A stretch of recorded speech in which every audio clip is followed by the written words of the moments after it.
Welcome to Tokyo and day 2 of competition of this year's Tokyo Grand Slam, one of the International Judo Federation's premier events. Tokyo is Japan's capital and the world's most populous metropolis. The city offers to its visitors a seemingly unlimited choice of shopping, entertainment, culture and special cuisine. Tokyo also boasts a number of attractive parks and world-famous gardens in the city centre. But we're indoors at the Tokyo Metropolitan Gymnasium, where the final block features all the medal matches in the 5 heavier weight categories. And we're going to begin with the first of the bronze medal matches in the under 81 kilo category. That features Jonathan Aladon of France, and he's up against the world number 1, Frank de Witt of the Netherlands.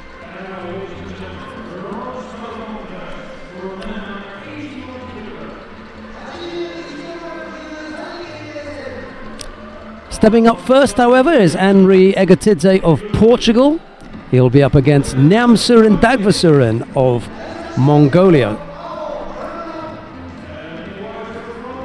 It'll be Egotidze of Portugal in the white judogi, Nyamsurin of Mongolia in blue. There's a look at Nyamsurin. Just the one slip for the Mongolian today, and oddly enough it was against his teammate Otgunbatar Ugunbatar. Lost out to him in the semi-final.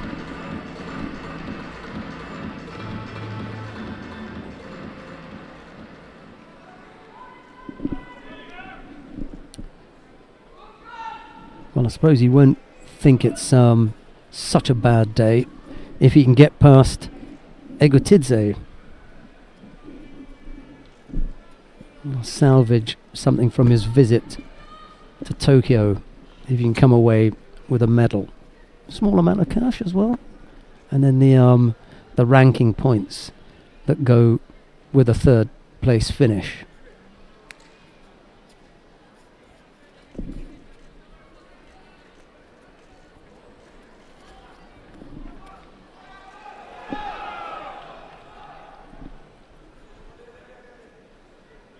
It's quite a tough battle as well with Otgunbatar in that semi-final. I'm not sure how much that took out of him. He's had plenty of time to recover. He comes up there with a Murati Seyanagi and scores Wazari. Just as I was saying, I'm not sure how much it took out of him. It obviously didn't take that much out of him.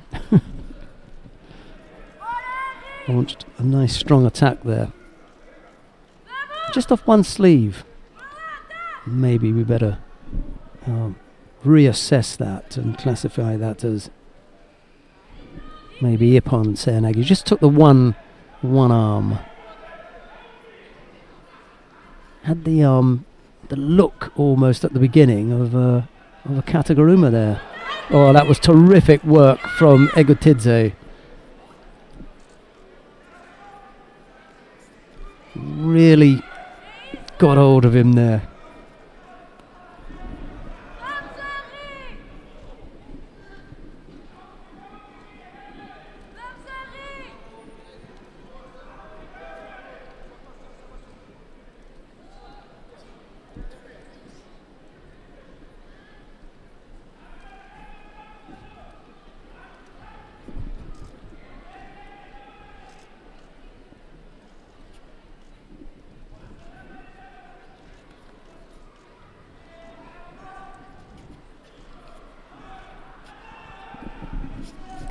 Well, nicely balanced now, halfway through the contest. Wazari apiece, Nyamsurin maybe just slightly at a disadvantage, having picked up that single Shido. So it won't trouble him too much.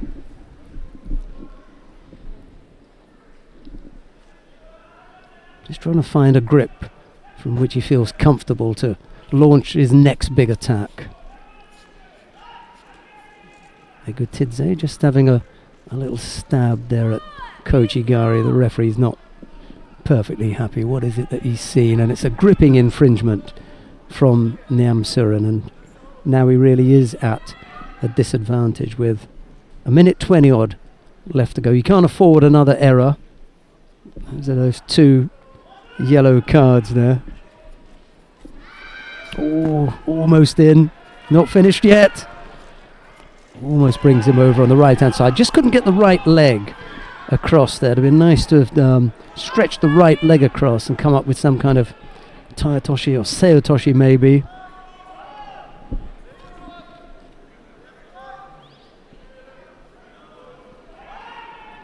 Over the back. Just managed to get his hand off at the right time.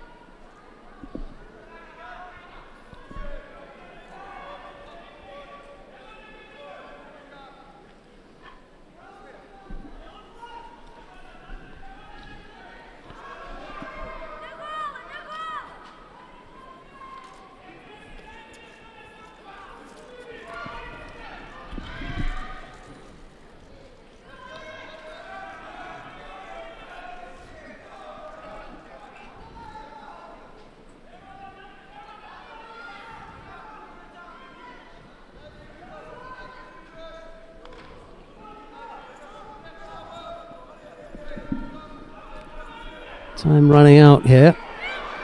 Egotidze almost plants Niamsurin on his head there, trying the Albarelli pickup. Couldn't get the turn, and he's in trouble here.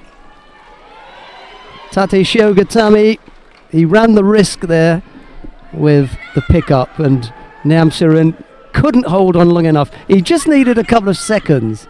7 seconds he had the Osaikomi for. If he'd held him for 3 more, that would have been it. Just couldn't keep the legs free.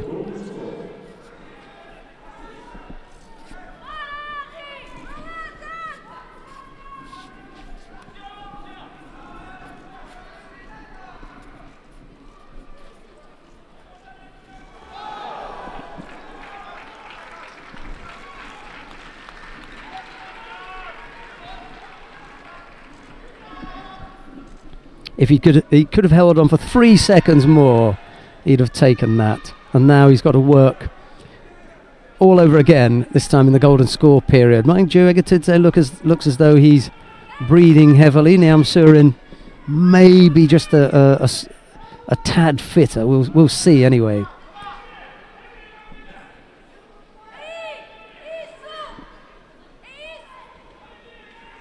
Another good effort from Egotidze, but he puts himself in danger again on the ground. And there is the Tate Shiogatami for a second time.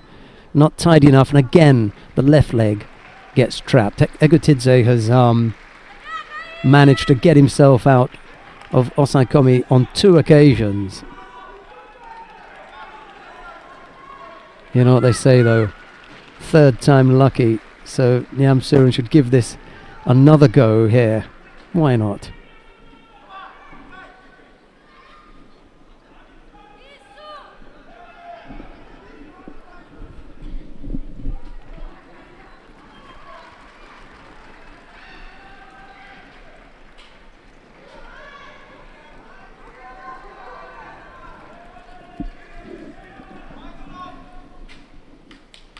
Ooh, Egotidze picks up a penalty. No harm done, however. It's the positive scores that he wants to worry about. Another effort. Well, was there? If there is any kind of control from Niamsurin as Egotidze goes down, then they're going to give it to the Mongolian. I'll have another look.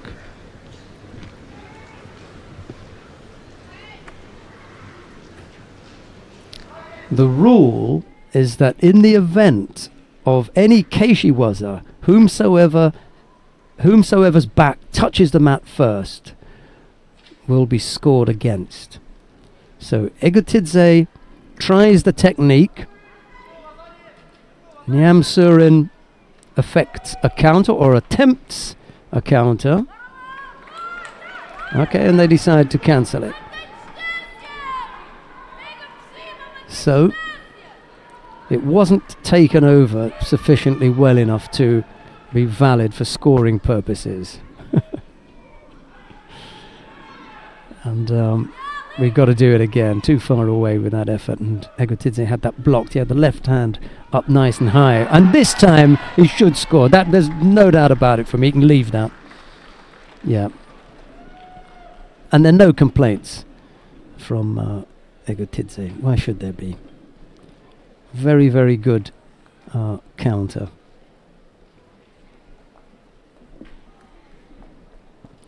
Tell you what though, one of the bravest efforts I've seen for a long time.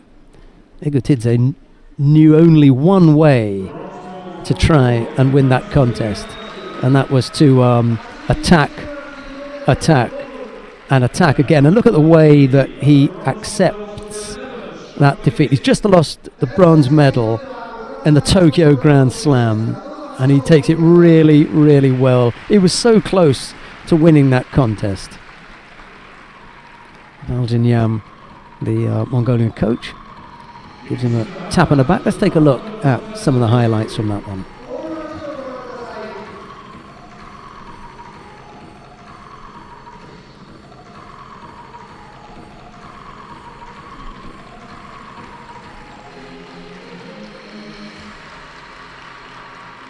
Yeah, the whole shape of that really is Ippon Seoinage when he gets hold of the one arm. Yeah, there is the counter.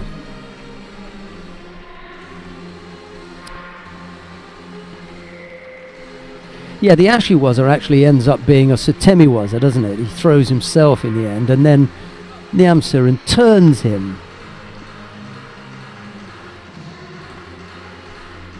And comes up with the score.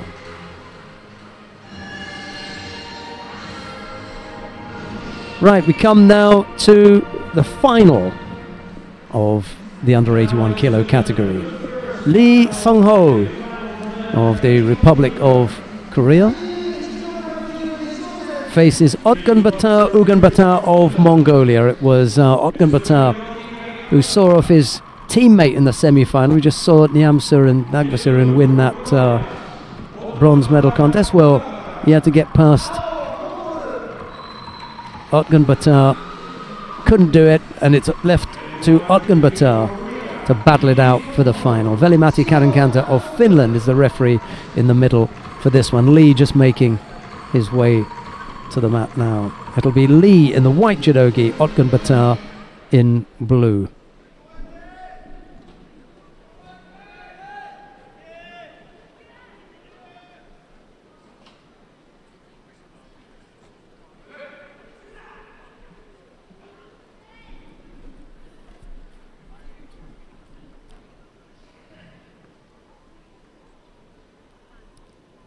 Well, you can expect a fairly cagey start from both these fighters, not least of all because they know each other reasonably well. Had a number of battles in the past.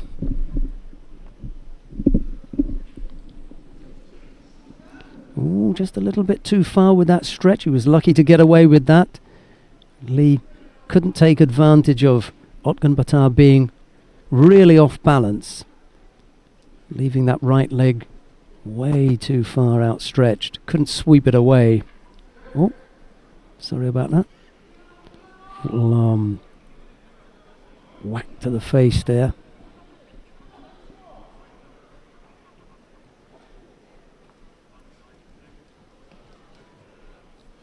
He's a strong boy. He'll be back up on his feet in a second when he's recovered. It depends where you take that blow. Eye, nose, teeth maybe. Otgunbata was the one who offered out his hand first, oddly enough. He was the one that received the smack. What a gentleman. Shaping to go right-sided, Otgunbata. Same for Lee as well. Again, he's stretching out that little bit too far. Second time he's done that. Can't understand that lunge from Otgunbata. Even if he reaches there with the foot, he's got no power to drive off there. Little Tomoe-nage could be on the arm here. Needs to roll Lee. Not sure if he's got that trap properly. Yes. Oh, this is nice. He's got the legs in the right place now. He's got to bring that towards the head. Now turn. Well, he's loosened it a little bit. Get one more go. The referee will let him have another go at this. See if he can prise that arm free. Yes, it's out now. And that's why you get given time on the ground. Velimata Karankanta, the referee in the middle, saying, okay, I'll give you some time. I think you're going to manage to free the arm and apply the Kansetsu, was it? Which is exactly what Otgun Bata did. He just needed a couple of goes at it. Lee was trying to hang on for dear life, but Ugun Bata proved strong enough, and he breaks the cycle of 7 gold medals in a row for Japan. They won all 7 gold medals yesterday, but today, first of the gold medals goes to Ugun Bata of Mongolia. Hashbata Saganbata walks off with him. The coach gives him a slap on the back. Let's take a look at the highlights, and then we'll be back with more action from day 2 of the Tokyo Grand Slam.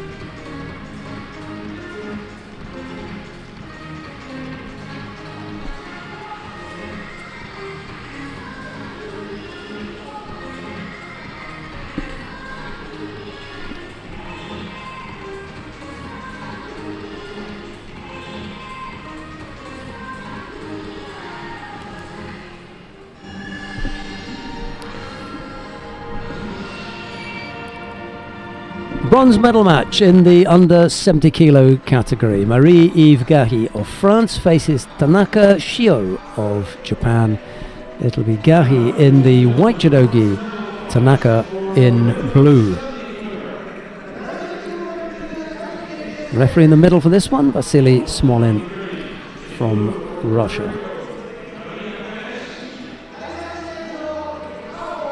I think I better stop calling him Vasily Smolin Jr.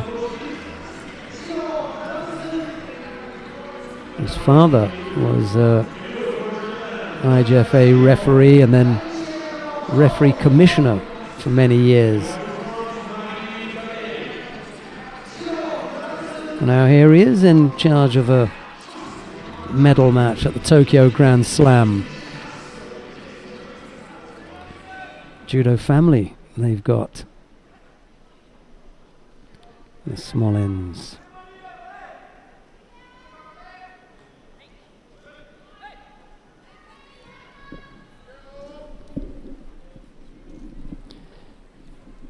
Gahi is a real prospect for France at 70 kilos.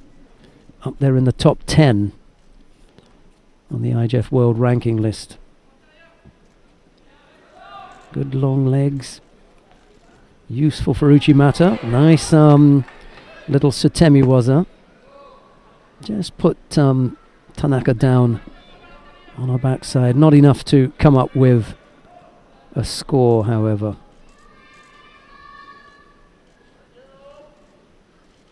Perfect physique for this weight category. Gahi, I bet she's the same kind of measurements as Kim Polling. Again, just that perfect body shape. Arai Shizuru, they're all around there. Elvismar Rodriguez. Those are most successful in the weight category, and they're all around about that same height, long limbs.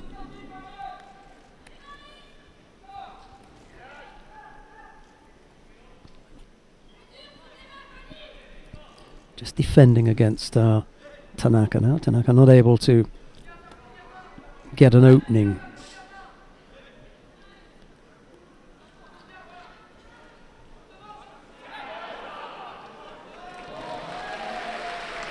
A few oohs and ahs as a rather easy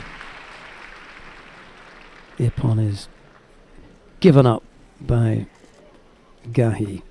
He's so disappointed with that. Got herself into a poor position from which Tanaka just said, okay, early Christmas, Thanks for that. Yeah, it's unfortunate when something like that happens. You just get yourself off balance, your feet are in the wrong place, falling backwards.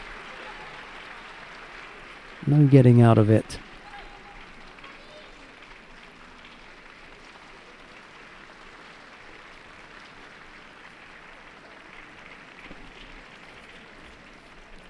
Not a great deal the referee can do here. I mean, it's not, you know, your thumping big technique, but there's control, there's sufficient enough force, and the landing is flat on the back. So, you know, the criteria for Ippon are met, and there's nothing he can do. He's got to give Ippon, which he does. That is a good look at the Tokyo Metropolitan Gymnasium and some of the fans who've come in on this second day of competition. If anything, there were probably a few more in yesterday when they had the lighter weights. I can't be absolutely certain because I haven't counted them myself, but just from, you know, a look around, there was a little bit more noise yesterday. Could be that the corporate teams had more of their fighters on the mat, or they'll be up a little bit later on, and they're all decked off in kimono looking like tops, either in that white and green, which I think is Sumitomo, I think, or yellow, which is the Komatsu team. It's unique, I think, here in Japan, that instead of being supporting the country, coming out and shouting for Japan, they come and shout for their corporate team.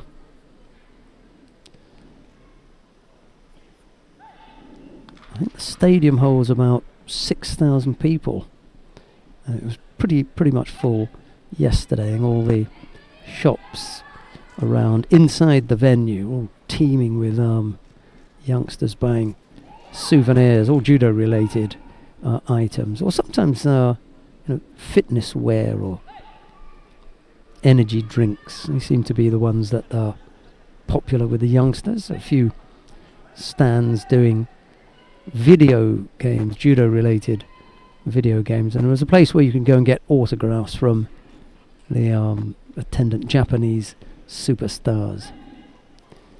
A few of them in the stands there. Weren't taking part yesterday. Nagase Takanori among that group there. I think he's injured at the moment. Didn't see him feature.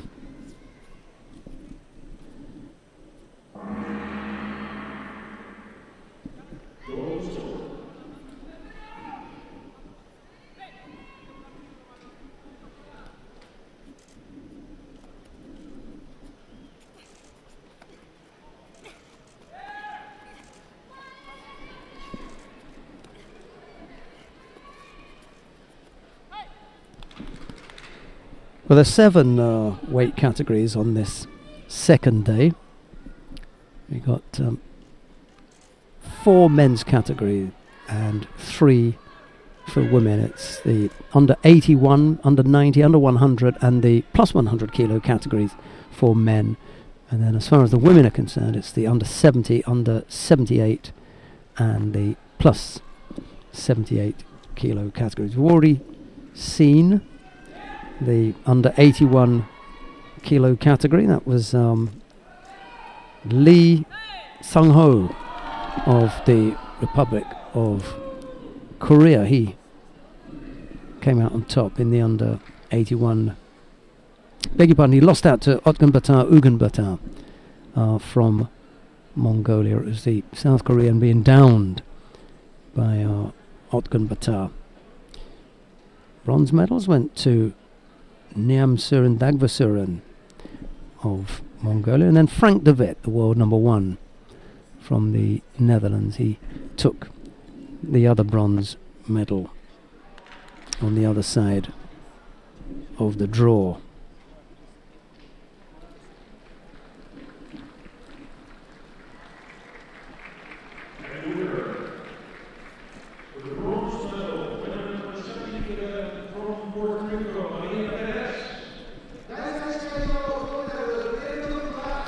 Well, it won't be long before we are underway with the final. The fighters are just getting ready. News as well from the other bronze medal contest. Maria Perez of Puerto Rico, the world silver medalist, defeated Fanny Estelle Posvit of France. So unfortunately for the French, both of their fighters losing out in the bronze medal contests.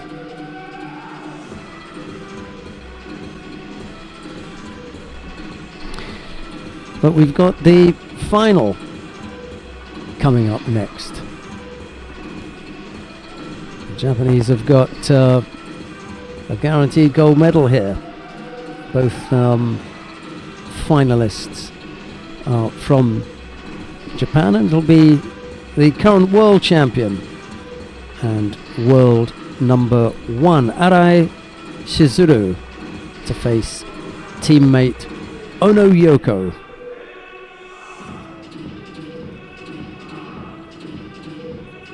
Fans just taking a look at the huge screen that they've got in the venue that gives them a chance to look at replays and some of the action.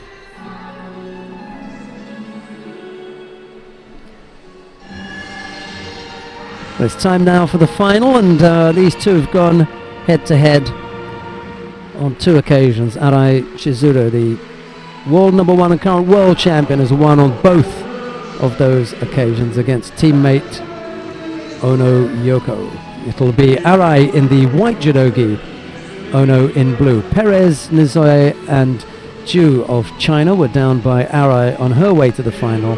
Tanaka, Van Dyke, Conway and Passoni were all defeated by Ono on her way to the final. The referee in the middle for this one is Nedim Beyat of Turkey.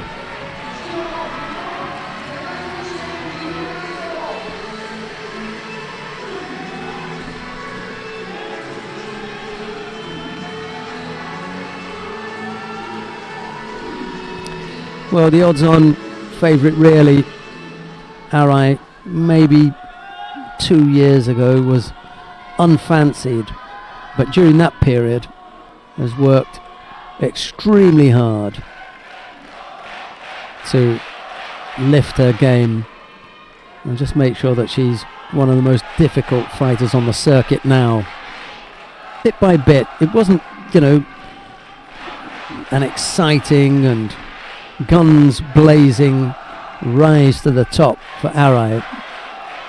She just worked hard, won on a regular basis, and then won when it really mattered, including earlier this year at the World Championships in Budapest.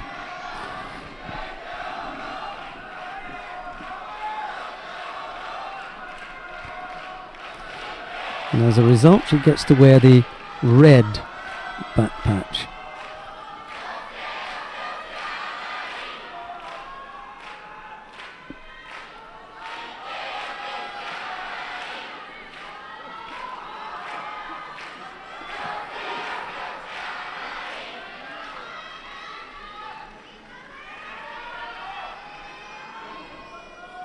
Both fighters pick up penalties for passivity. Just need a little bit more action. Yeah, nerves, I suppose, you know, that could be a reason for it. Although we've got a record of them having only gone head to head twice, the likelihood is they've been up against each other on a few more occasions in domestic competition.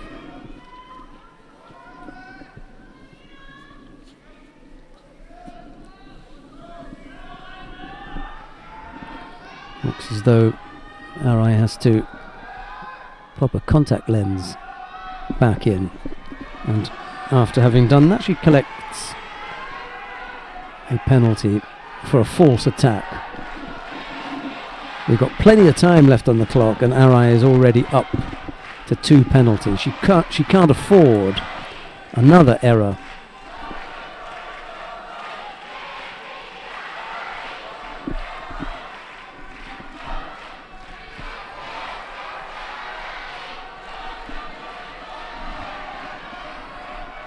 Well, that does put a bit of pressure on.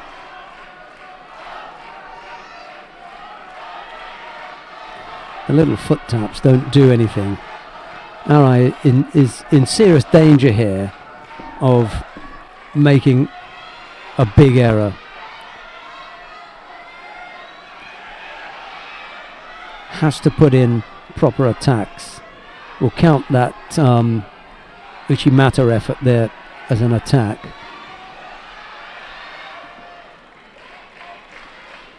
Maybe we'll give her the benefit of the doubt that there was a Harai Goshi there as well. Ono just picked up a second penalty. She was perfectly happy for both of them to receive a penalty. That wasn't the case.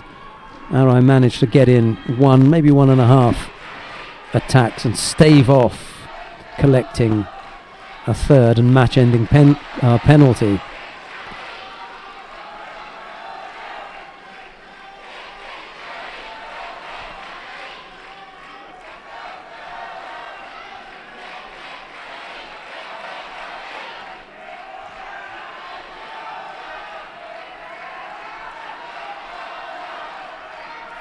Well, it's clear from the nature of the contest that both players know each other, know one another really well.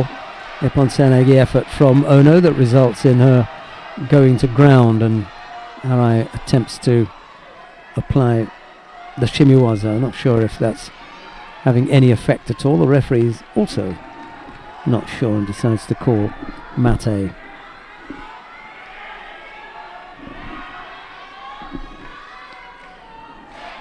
20-odd seconds left of normal time. I'm surprised it's gone this far, given the fact that they had been collecting penalties with ease. But they've managed to get towards the end of the contest and avoid picking up a third penalty. Perhaps that is going to be all. And it is.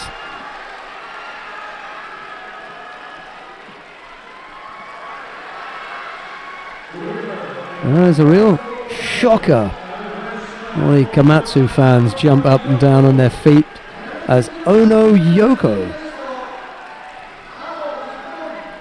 takes the under 70 kilo category, defeating the current world champion Arai Shizuru.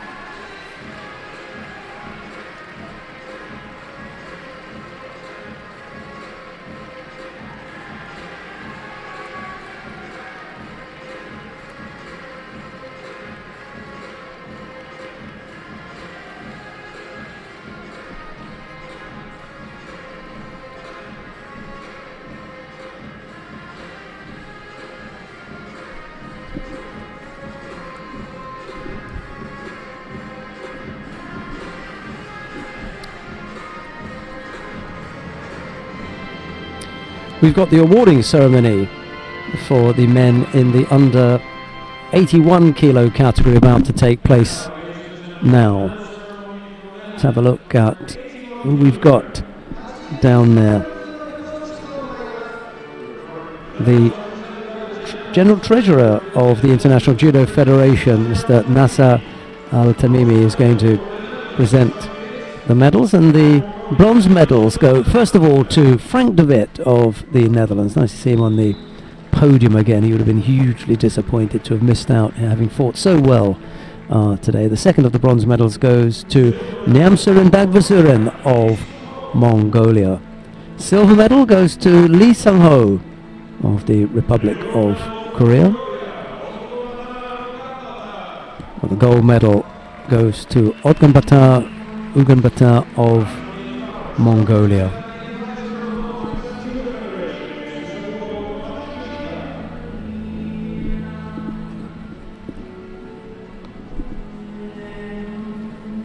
it would be redundant to say that Otgun Batar fought well today.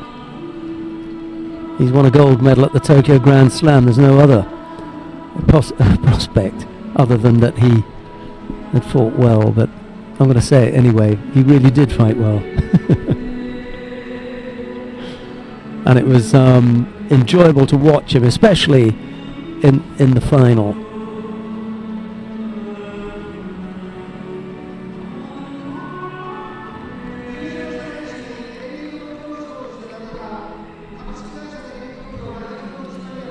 The gold medal winners are presented with a commemorative plate, and Otgun Batar is receiving his now.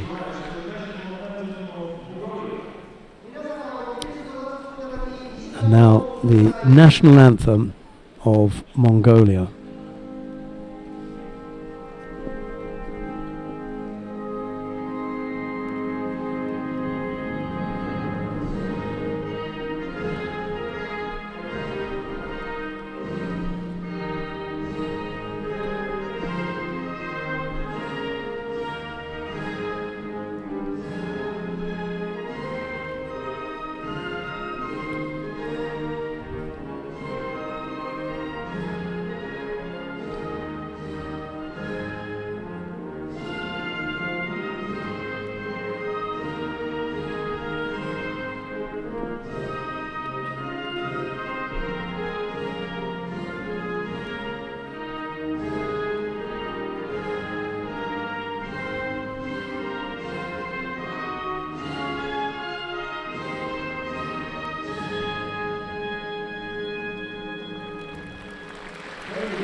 David and Namsuren were the bronze medalists. Lee took the silver, and a smiling, a very happy Otgun Batar took the gold medal.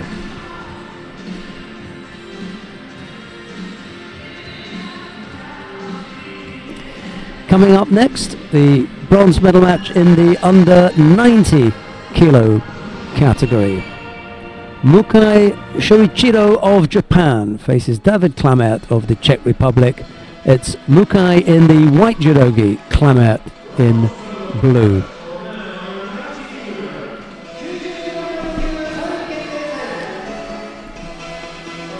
The referee in the middle for this one is Mathieu Bataille of France. Doing a good job is Mr. Bataille, having moved from one role on the tatami, a super heavyweight from France, and a reasonably successful one at that, and now a referee on the international circuit.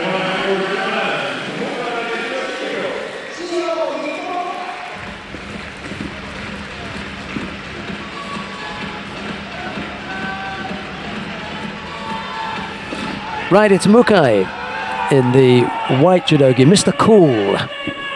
Klamert in blue. I say Mr. Cool because when he's on the tatami, he just gives the impression that nothing phases him. He's never rushed. Seems to have all the time in the world.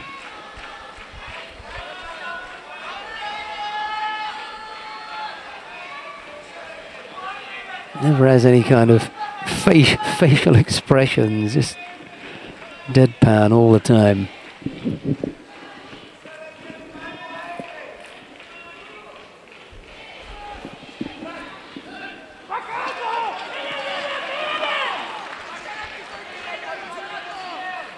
You see what I mean? Just goes about his business, does Mukai.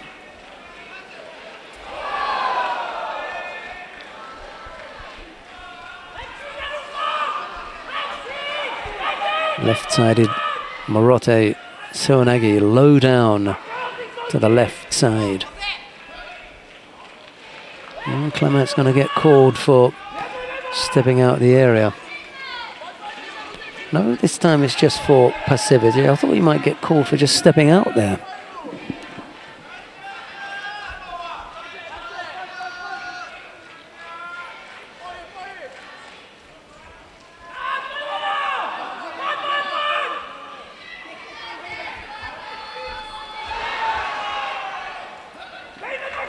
Well, it's the second time that Mukai has gone left-sided with that Morote Seoinage. And you can see why it's not really successful. He hasn't got any part of the lower half of the body in the target area. So he ends up having to drive off the shoulders and hoping that there is enough of the shoulders in contact with Clamart. That isn't the case, however. That's why he hasn't thrown him there. He's going to get called again? No.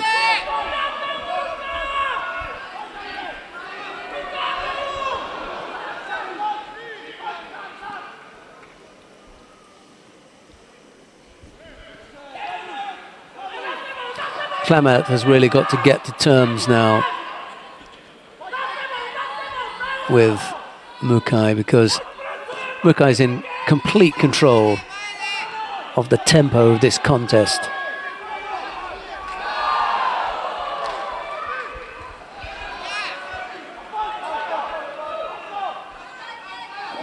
That time there was very little chance of Mukai catching Clamart. He just wanted to pop that in, put in another attack. Just to stay busy. 2 penalties picked up by Clamart. Not looking good for the Czech player. That was as close as Mukai has come to being in the right position. Got to be careful on the belt. Clamart has had that for a few seconds. He now changes, and that's what happens when you get in the right position.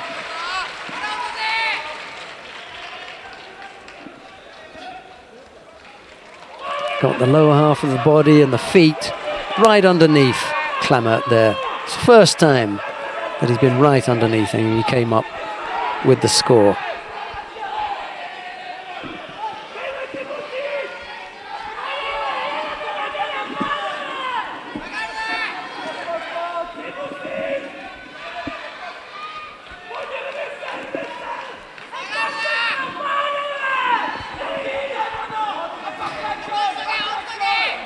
Mukai can afford to take his foot off the gas here.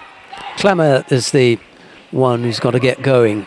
Wazari down with 20 odd seconds left to go. Mukai nonetheless throws in another low left-sided Morote Seoinage. He's not really threatening with that. He's got the score on the board and he's perfectly happy with that.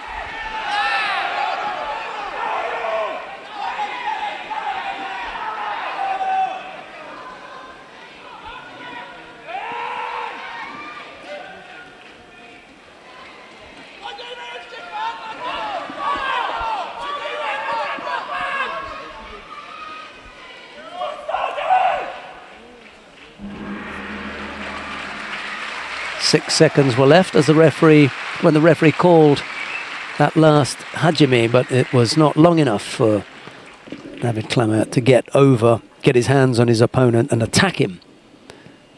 And time expired with Mukai leading by Wazari, and that was the final and winning score in this bronze medal contest.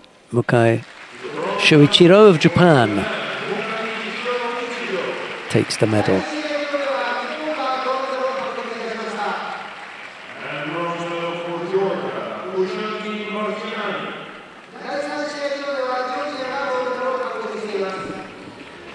Well, he may celebrate a little bit, I don't know, but there's been no change to his facial expressions, as I said. Apart from when he shook hands with Clamart. He did smile at the end and they exchanged pleasantries before he went off.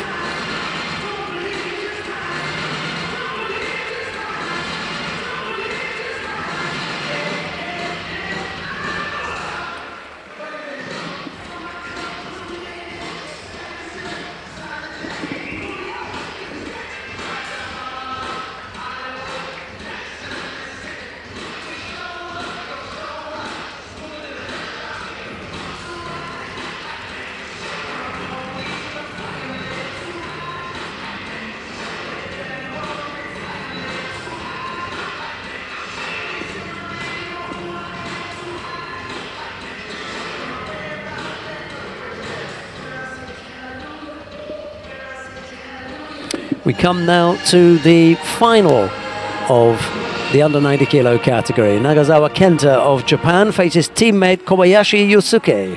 It'll be Nagasawa in the white judogi, Kobayashi in blue. Number 17 on the world ranking list is Nagasawa. Kobayashi a little bit lower down. A good bit lower down, actually, at 59. That's the route to the final for both Nagasawa and Kobayashi.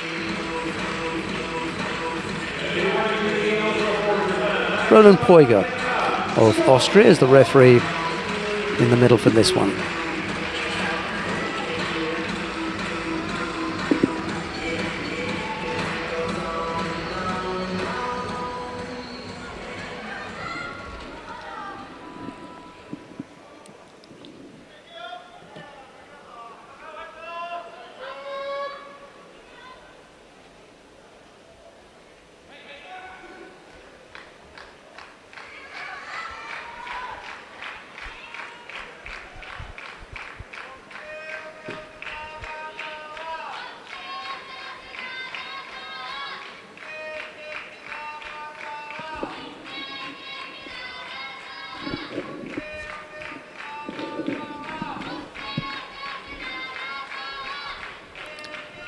Nagasawa has got a little bit of a fan club up there, and they can leap to their feet and celebrate in style now, because Nagasawa throws beautifully with Uchimata for Ippon.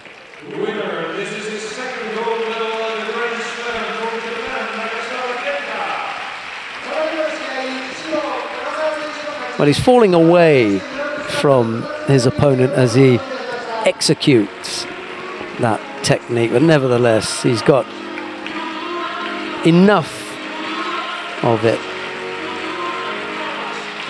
to really get hold of Kobayashi. Flies in the end,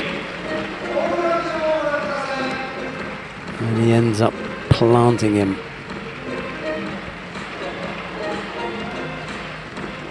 It's just the roll at the end that gives the impression. The rest of it is quite attractive.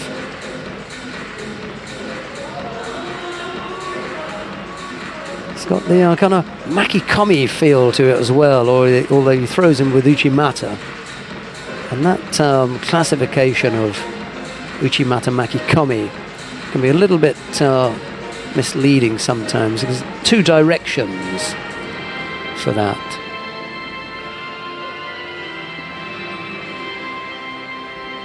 Uchimata Makikomi for me. Well, we've got the awarding ceremony for the women in the under 70 kilo category. The medals are going to be presented by the head refereeing director of the International Judo Federation, Mr. Juan Carlos Barcos.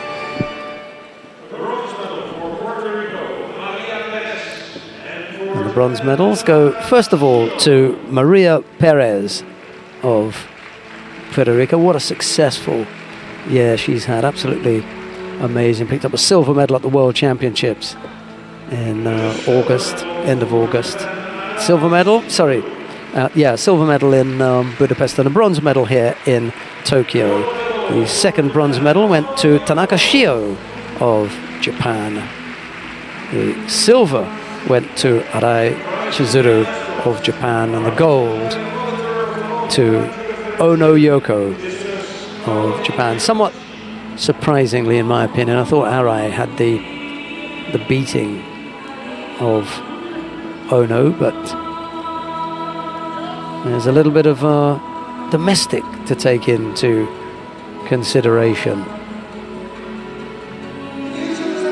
That's an important thing to look at, how the fighters do against international opposition, because that's where the big medals are to be had. Not a happy girl at all, Arai. World number one, the world champion, number one seed, but it's Ono who took the gold medal. Now the national anthem of Japan.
Juan Carlos has taken a few of those, hasn't he? Look how happy he looks there.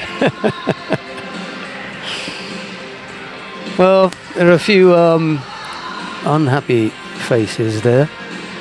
Oh no, can't find how to turn the medal around. Look at Arai. Real disappointment. She can't wait to get off that podium. That's the way it goes sometimes. You can't win them all.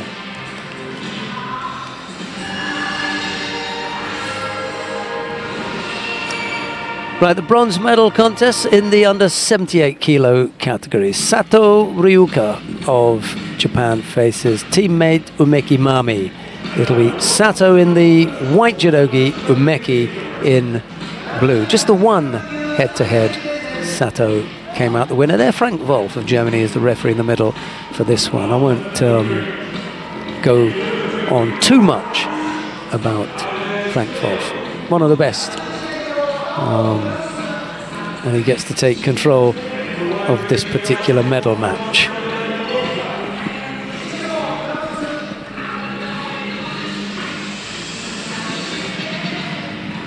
Umeki Mami, 2015 world champion.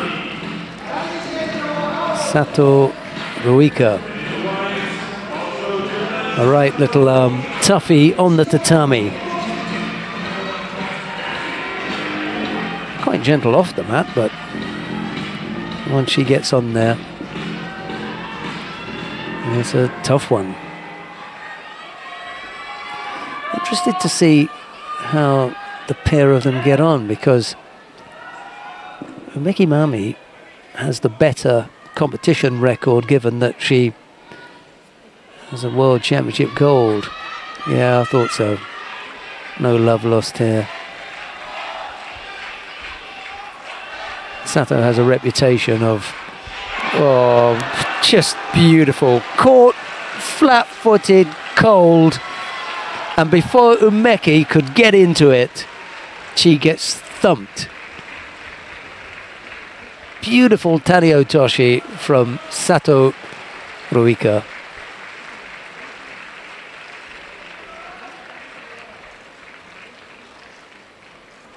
Well, that was a thumping from Sato.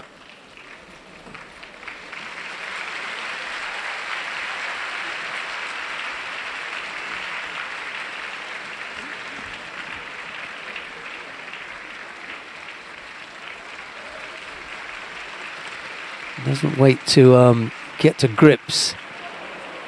Yeah, the crowd liked that, didn't they? See a few replays of that one.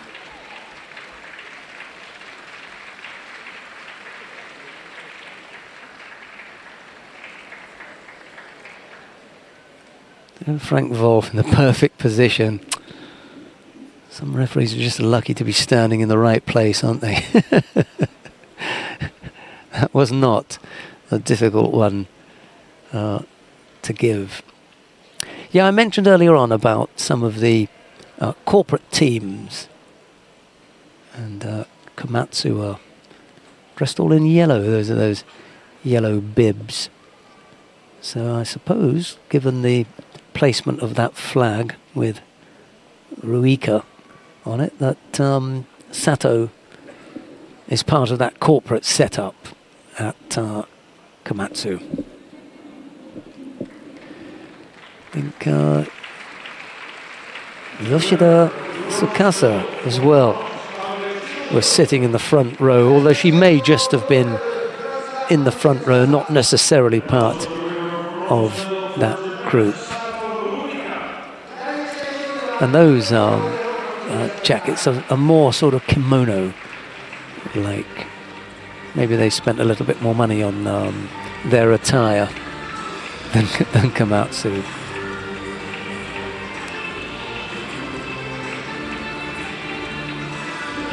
Right, well, the bronze medal matches out of the way, we can move smoothly to the final. Sato it was who took the bronze medal, first of the bronze medals over Umeki Mami.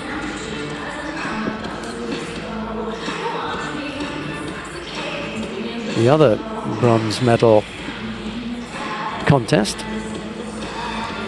was between Madeleine Malonga of France and Audrey Chermio, also of France, and it was Chermio who came out the winner. But we come now to the final of the under 78 kilo category for women. Hamada Shori of Japan faces Husha Steenhuis of the Netherlands. They've gone head-to-head on 2 previous occasions, and Steenhuis has won both times. Well, again, I'll bring up the third time lucky. Maybe Hamada will have some luck third time around. Steenhuis is going to do everything to make sure that that doesn't happen.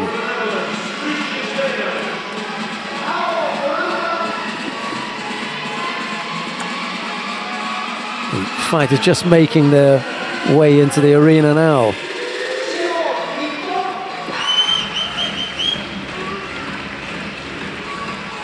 Well, no doubt the local fans will be rooting for Hamada. Hamada defeated the world number 1 and number 1 seed first thing this morning.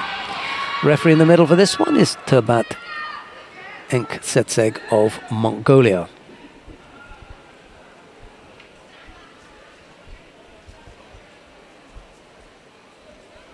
Steenhuis will want to impose herself on the contest from the outset.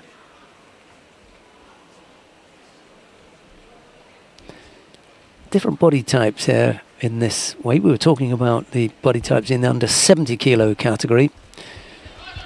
This is 8 kilos heavier, and these fighters are a lot stronger, a bit more powerfully built.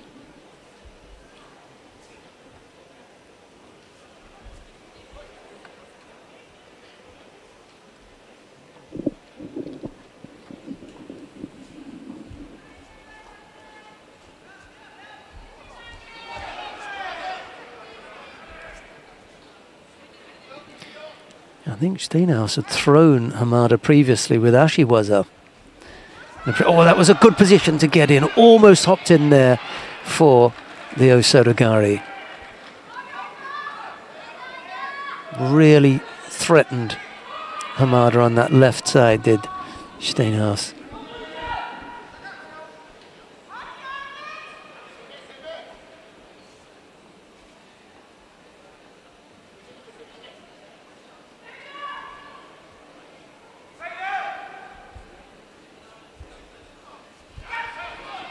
Uchimata right-sided from Hamada.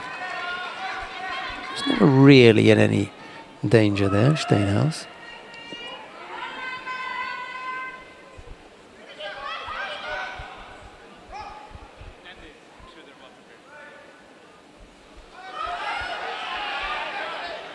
Again, the right-sided Uchimata from Hamada. Steenhuis has got to be careful when Hamada gets that right. Oh, almost onto the arm.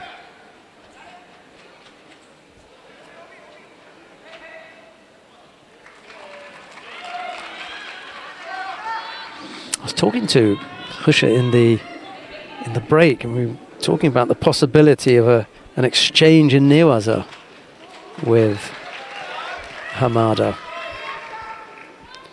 Hamada must have a reputation for being a bit tandy on the ground. She'll have to be careful with Steenhuis though. Steenhuis is quite a strong, physically well-built fighter. Look after herself on the ground. It's not where you want to be drifting out, is it? Yeah, second penalty was poor tactical awareness or poor spatial awareness on the part of Steenhuis. Had to be that little bit more careful to remain in the competition area and avoid giving up a second Judo. So the advantage now strongly with Hamada, with a little over a minute left to go. Steenhuis has got to come up with a positive score.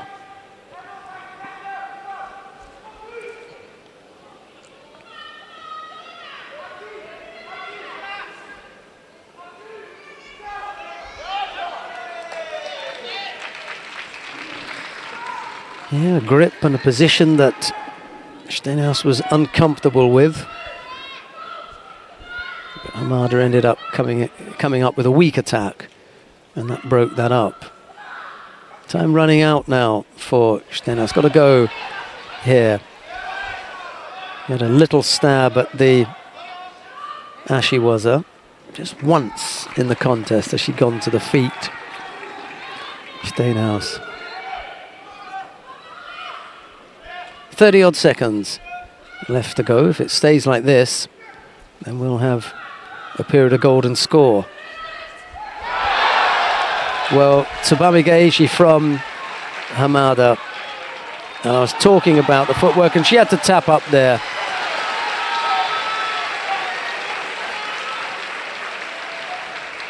In the end, it was quite a clinical finish. Disappointment for Steenhuis. I think the nature of the defeat as well, the fact that she didn't threaten as much, she didn't threaten Hamada as much as she would have liked to, will disappoint Steenhuis. But Hamada proved to be a tough cookie. Beautiful Tsubame Geishi to come up with the score, and then a neatly executed shimiwaza to close things out. Hamada Shori of Japan it is who wins the gold medal in the under 78 kilo category. Let's take a look at some highlights and then we'll be back with another awarding ceremony.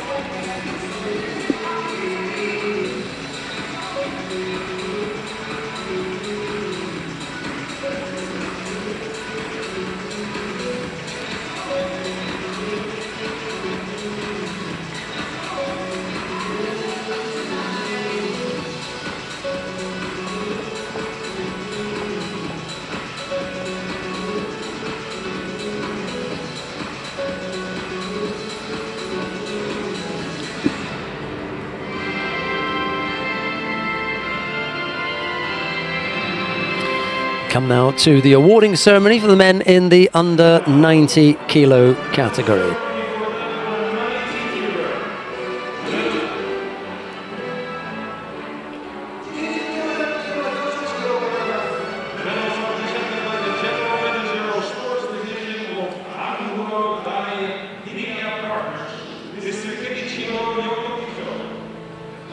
And the bronze medals go first of all to Shangi Margiani of Georgia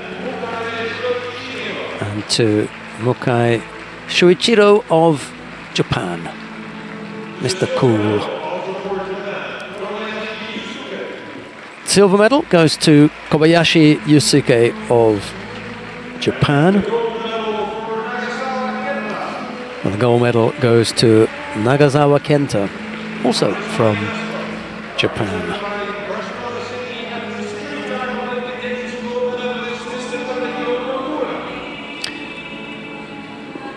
The floral tributes and checks are being presented by the only three-time gold medal winner, Nomura Tadahiro of Japan. 3 gold medals he won, all at under 60 kilos.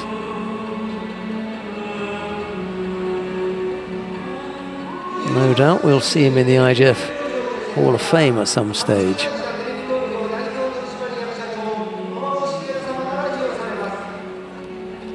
Working in the media now is Mr.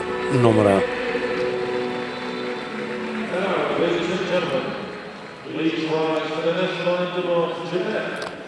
And now the national anthem of Japan.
Three more weight categories to bring you: the under 100, the plus 78 and the plus 100 kilo categories. They're still to come.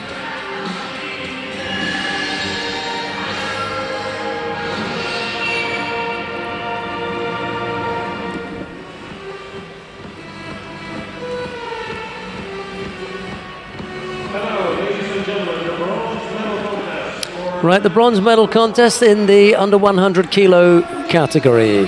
Laurin Böhler of Austria faces Sirienex Miklos of Hungary. It'll be Böhler in the white judogi, Sirienex in blue.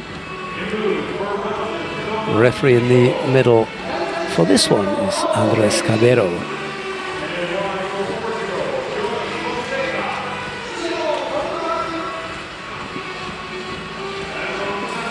There's a look at Sirienex making his way to the tatami. What a thing this will be for Laurin Böhler.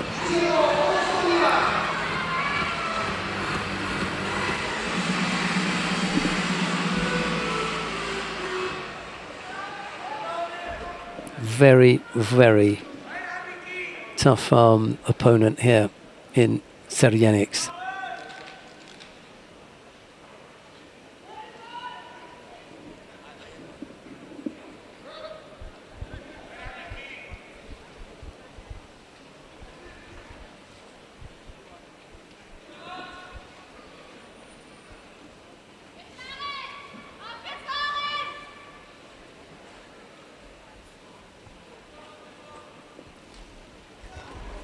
Böhler first to attack with Kojigari, just taking Sirienex back. Not quite sure if there's the jacket across the chin, but the referee is, and he called mate right away. Sharp attack there from Böhler.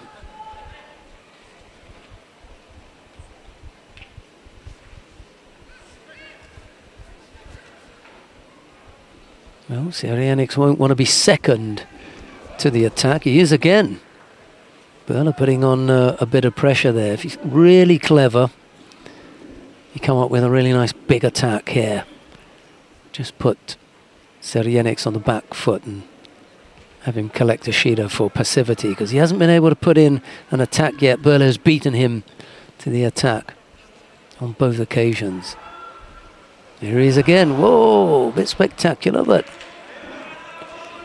No chance of scoring there. Yep, he does pick up a penalty for passivity. Just manages to get the left hand down to assist with spinning out of that. Böhler at the moment with his foot on the pedal. Looking comfortable. We haven't seen him under attack yet from Serjenics, and there we are. There's the first. Manages to avoid going over to that Ippon Seoinage.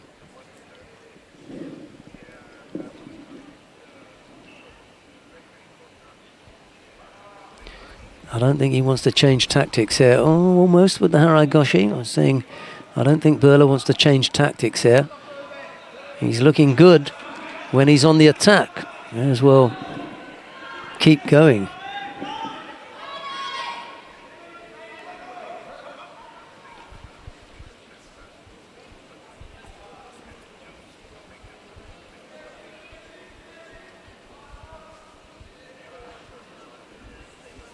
Ojigari from Serjenics just pushes Böhler back with that.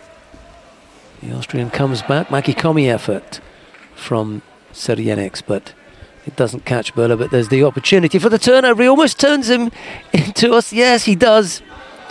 The Osaikomi is on Yoshiro. They call it Ushiro Kezugatami. He hasn't got the head trapped, but he's got the right arm and right leg just at the knee. Böhler can't escape, and with what appeared to be a rather simple turnover, Böhler got caught. Serjenics almost looks embarrassed at having caught him with that. It was a good piece of work from the Hungarian, and disappointment for Laurin Böhler, having fought really well today. I'm not sure how many efforts he's had at a Tokyo Grand Slam, but this was a good one. Just falling at that last hurdle.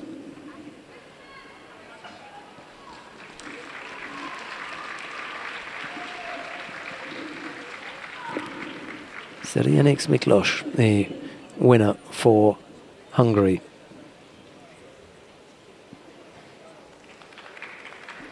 Was the number 3 seed here, and he lived up to his billing, finished third.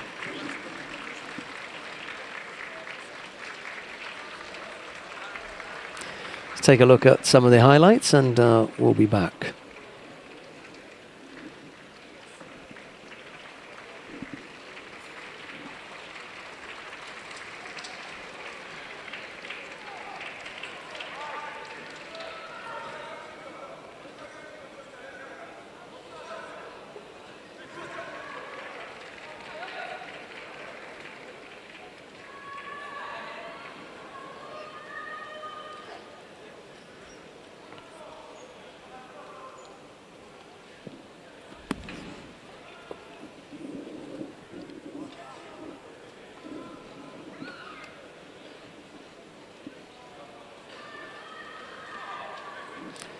Well, it wasn't by accident that Serjenics found himself in that position. It was purely by design. He knew immediately when he hooked the arm and then began looking for the leg that that turnover would result in an osaikomi, and that's the way it turned out. Right down in the bottom of the left-hand side of your screen there, the second woman from the right is Ishikawa Megumi, just sitting up and having a look over. Ishikawa Megumi used to fight at 57 kilos for Japan. One of the best exponents of newaza ever on the Japanese women's team. Unfortunately, her tachiwaza didn't always live up to it, but absolutely terrific newaza. And then on the far right-hand side of your screen, in the bottom right-hand corner, yesterday's gold medal winner in the under 57 kilo category, Yoshida Tsukasa.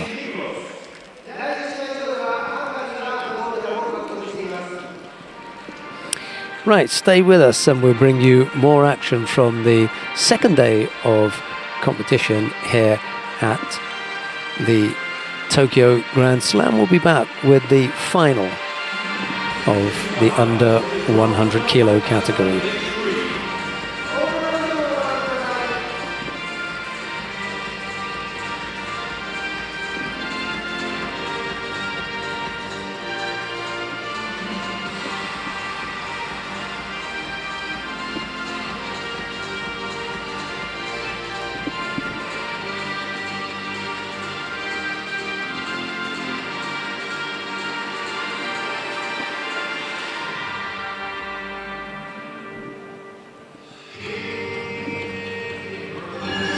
Right, we come to the final of the under 100 kilo category for men.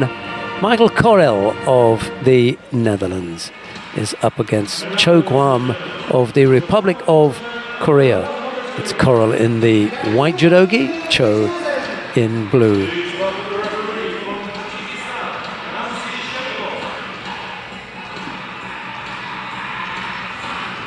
A first head-to-head then for Korel and Cho.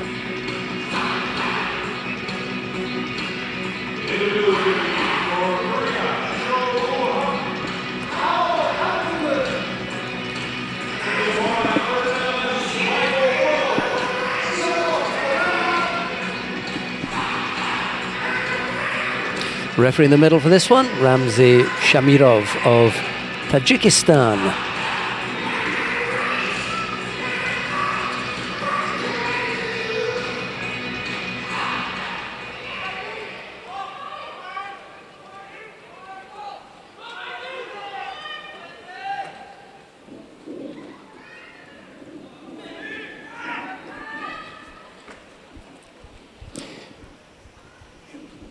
Korel, the world number one and the number one seed here. So for the time being, living up to top billing.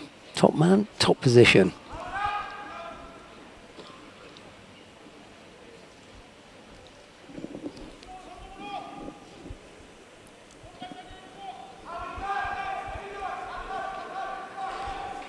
Cho was unseeded coming into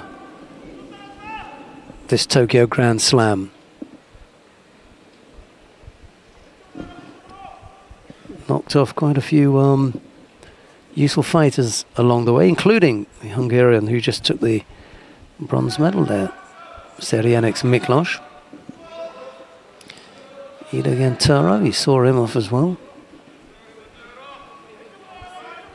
Joachim de Varby and Reginald de Vint. That was Cho's route to the final, and watching this pair is the president of the International Judo Federation, Mr. Marius Visa. Been extremely busy this year.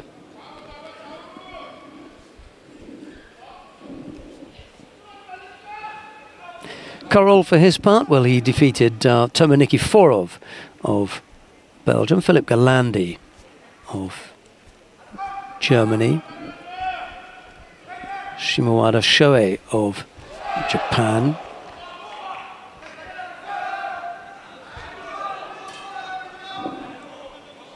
and Tavita Takayama of Fiji. That was how Korel made his way to the final. There'll be no knocking him off the number one spot after this, win or lose. There'll be sufficient enough points to make sure that he stays as world number one. Now, an interesting point is world number one in each weight category. Nice little Koichi. Cho goes down onto his side, but not quite enough to pick up a score.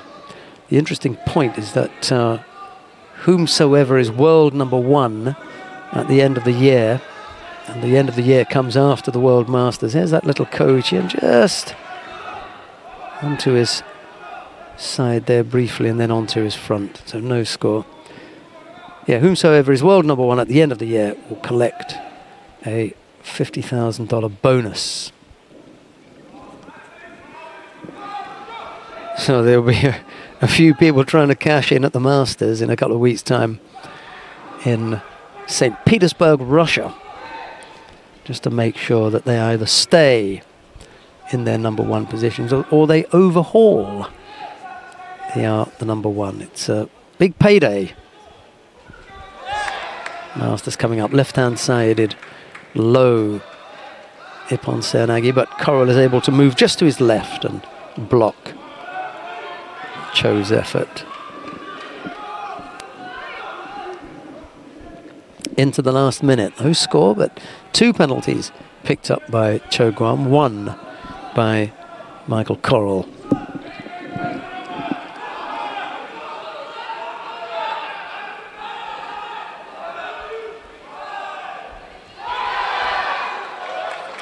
Not a bad little effort there, and Cho maybe just stepping things up enough to give the impression that Coral is falling behind as far as attacks are concerned. 20-odd seconds left to go. Time to come up with a score and save yourself the trouble of going into golden score. Another effort there by Cho Guam, and I think he's done just enough to say, hey, come on, you know, I'm the busy one here. What about a second Shido for Coral? And there it is. Typical Korean step up in activity that results in your opponent picking up a penalty. We could see that one coming.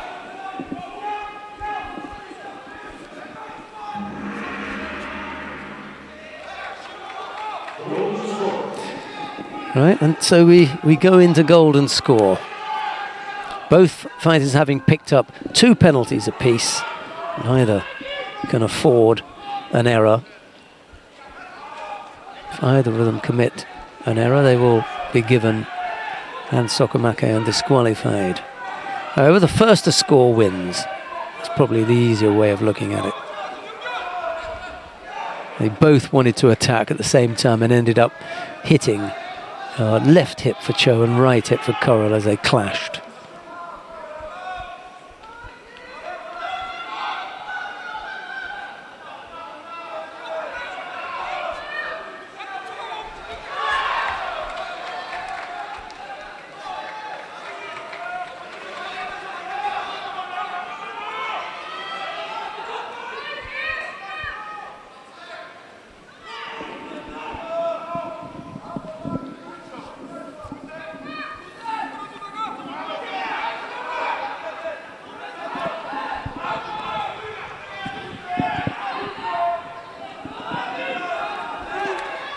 Kochigari maybe from Cho, but nothing serious, nothing to unsettle Coral. Cho really is the one who is the aggressor here. Coral's got to be careful. They're going to give him one more roll of the dice. He's got to come up with something here. Cho's just been too busy for Coral to do anything, and that was so poor. He got away with that. One more big attack from Cho, I think. Misses with the Ko-uchi attempt is Michael Coral.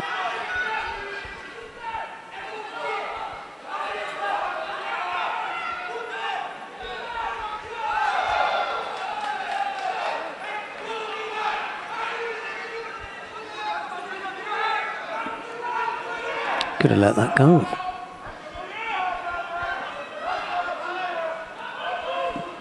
Both very tired now. Fighters end of the day. Coral with that defense was a bit untidy. Want to stay up on your feet.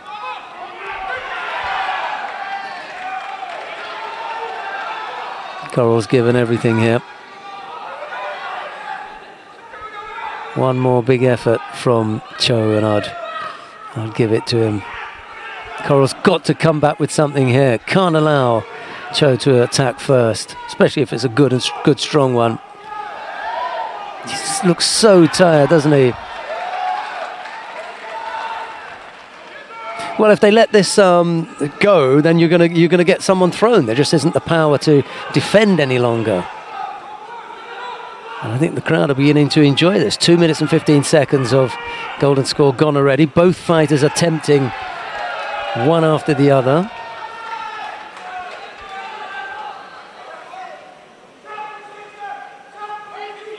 Sorry, what did I say? Coach. Big smile on his face. Coral's got to come back here and answer Cho's last attack. That's the way it is. Ojigari from Coral, and now Murate Seanagi from Cho. Yeah, it's easy for you to say, Coach, I haven't got any energy left. 2.5 minutes of golden score. Really going for it here.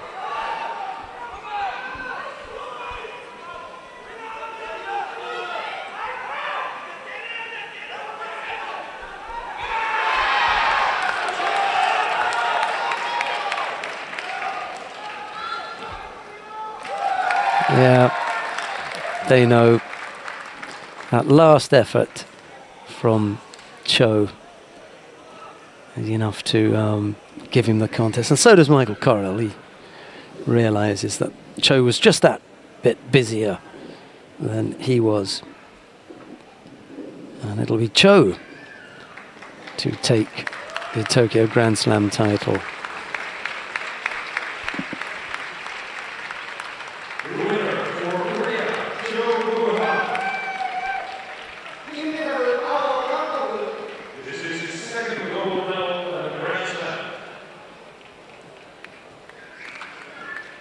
He was just able to come up with more attacks.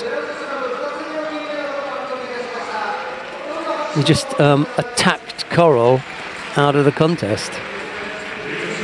Just began to drain, did Michael Corral.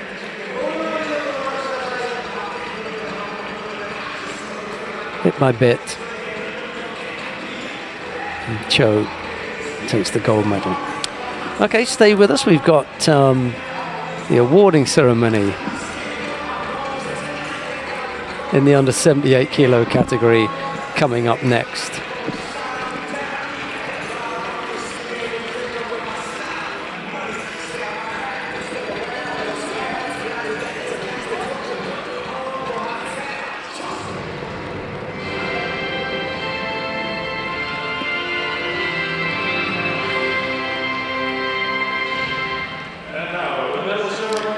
Awarding ceremony for the women in the under 78 kilo category. The medals are being presented by the International Judo Federation guest and European Judo Union General Treasurer, Dr. Todd Laszlo. And the bronze medals go first of all to Audrey Chemiot of France.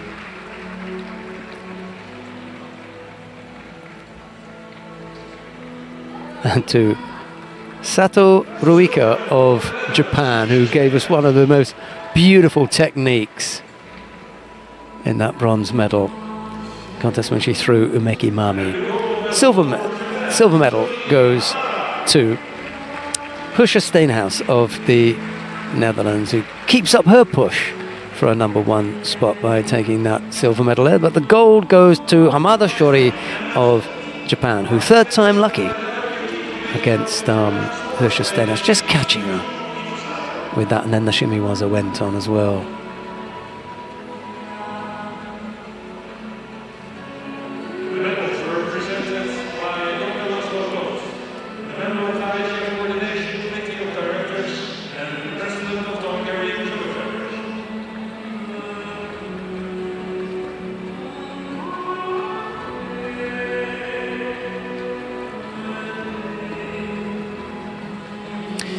The floral tributes and checks are being presented by Tachimoto Haruka, the Olympic champion from the under 70 kilo category in Rio. Looks like that from here, but I can only see the back of her, so that's who I think it is. And now the national anthem of Japan.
They're the medalists. Chimeya and Sato were the bronze medalists. Steinhaus, the silver medalist, and Hamada, the gold.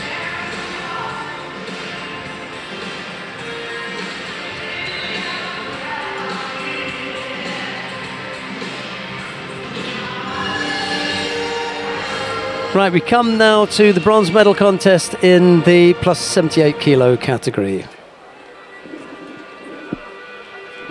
And Fatoumata Mbairo of France faces Kim Min-jong of the Republic of Korea. Mbairo in the white judogi, Kim in blue.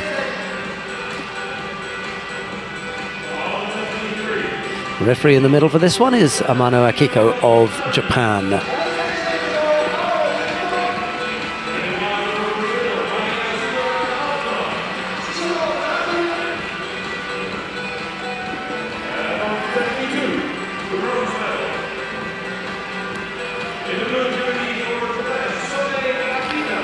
Young and fast improving is Mbairo, the French, with a chance to have the choice of super heavyweights, the plus 78 kilo category. They having had real success with Emily Andiol in Rio, looking for a replacement now. Could be Mbairo, it could be a new youngster. We're going to see some more of Roman Dicko in the future. Right now, however, it's Mbairo that we are looking at here.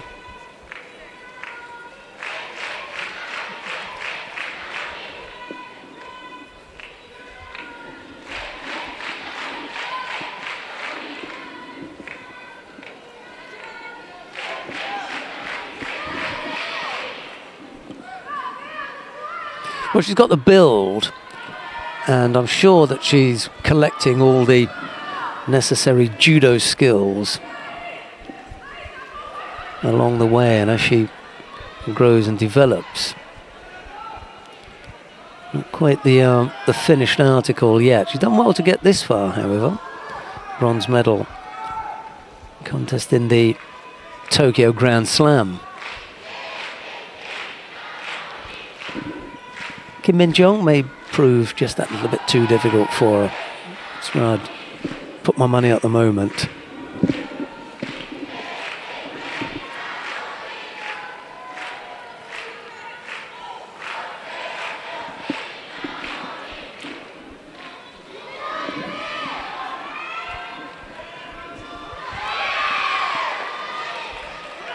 Yeah, just managed to come up with a strong grip around the collar there. Koshiguruma maybe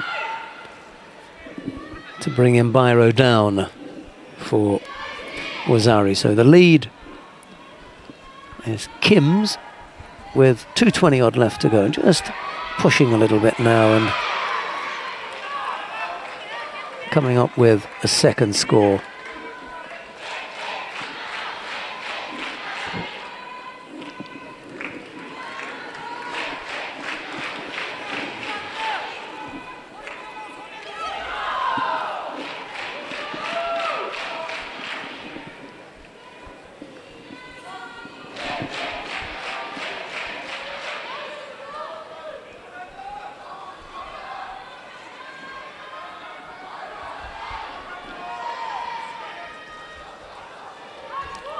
Well, there's still time here for Mbairo. We're just a little over halfway through the contest, so it just needs to hang in there.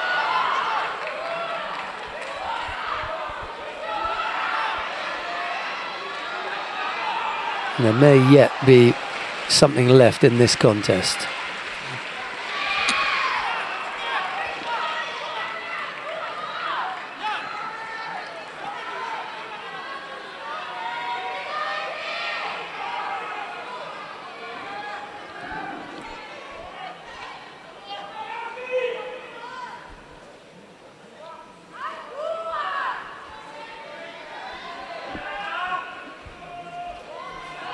Well, it was a good breaking of the grip.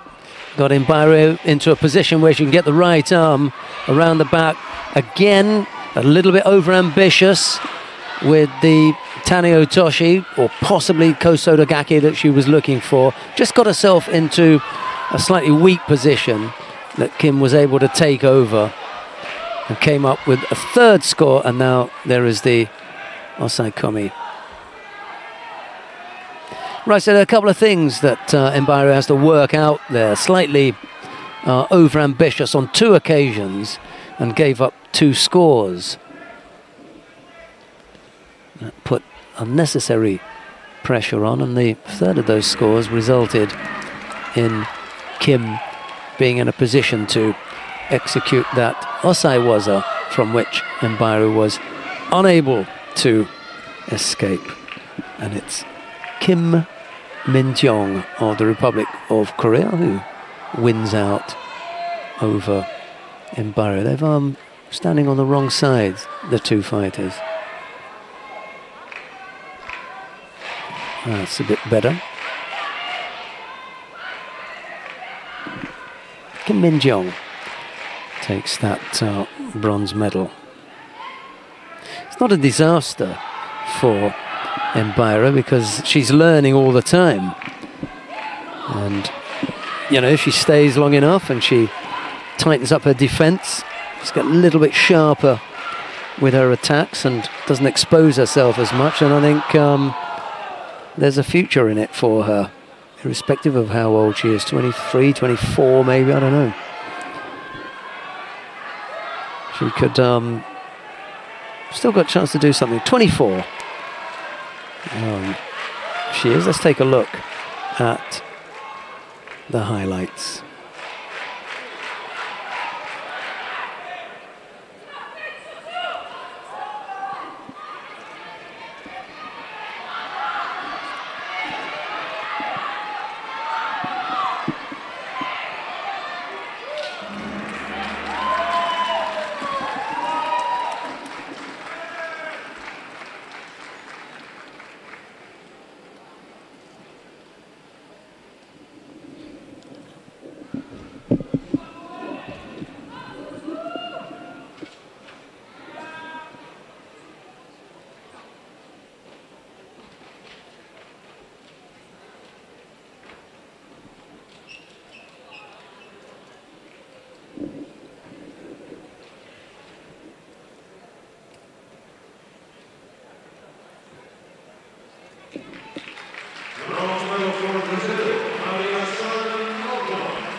Well, we're coming to the last couple of categories here. We've got one more contest to bring you in the plus 78 kilo category.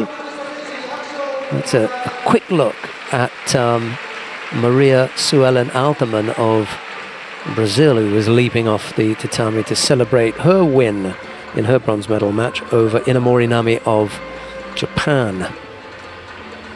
But we've got the final coming up here, and I know there are plenty of people in this arena, the Tokyo Metropolitan Gymnasium, who are waiting to see what's going to happen with Asahina Sara, because the final of the plus 78 kilo category features Japan's favorite girl at the moment, Asahina Sara. She's up against her teammate Sone Akira.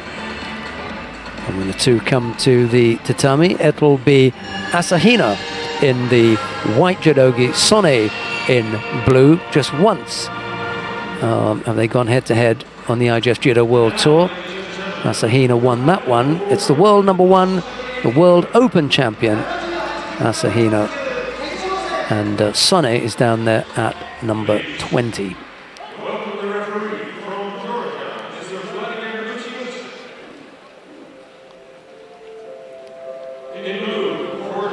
The referee in the middle for this final is Vladimir Nutsubidze of Georgia.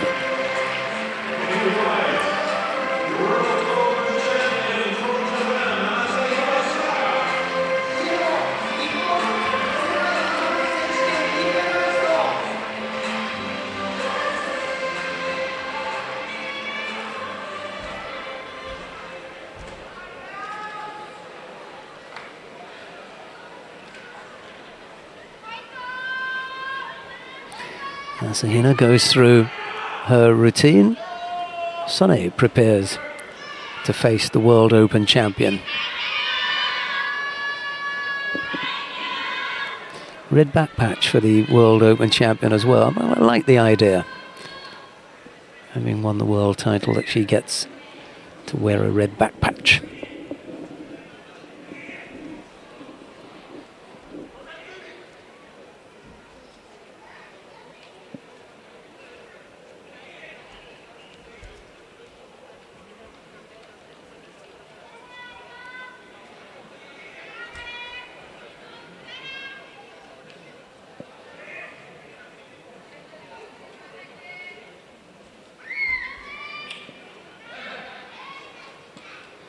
Neither fighter doing a great deal, I'm afraid.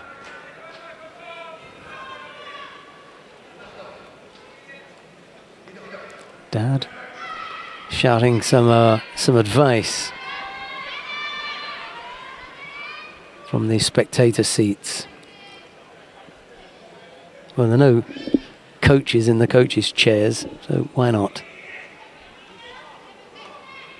Asahina's known for her ashiwaza.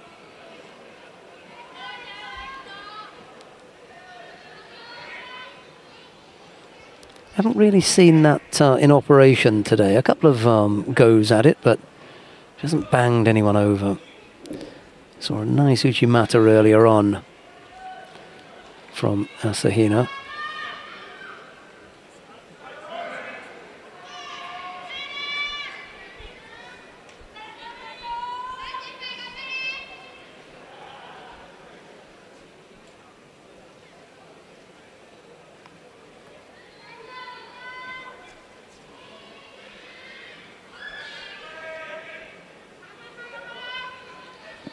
Well, there are times when, you know, you come up against a teammate or particular opponent and the gripping and movement is difficult.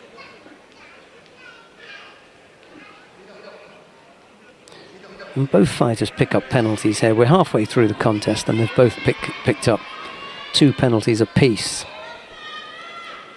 You run the risk when you begin to pile up the penalties of putting yourself, you know, backing yourself into a corner. You can't now afford a single mistake.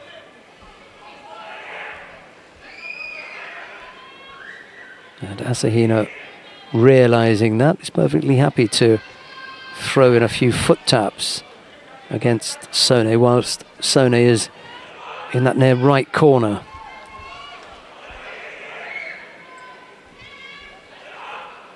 Not really determined with any of that, to be honest. Trying to free her hands up now and take a better grip.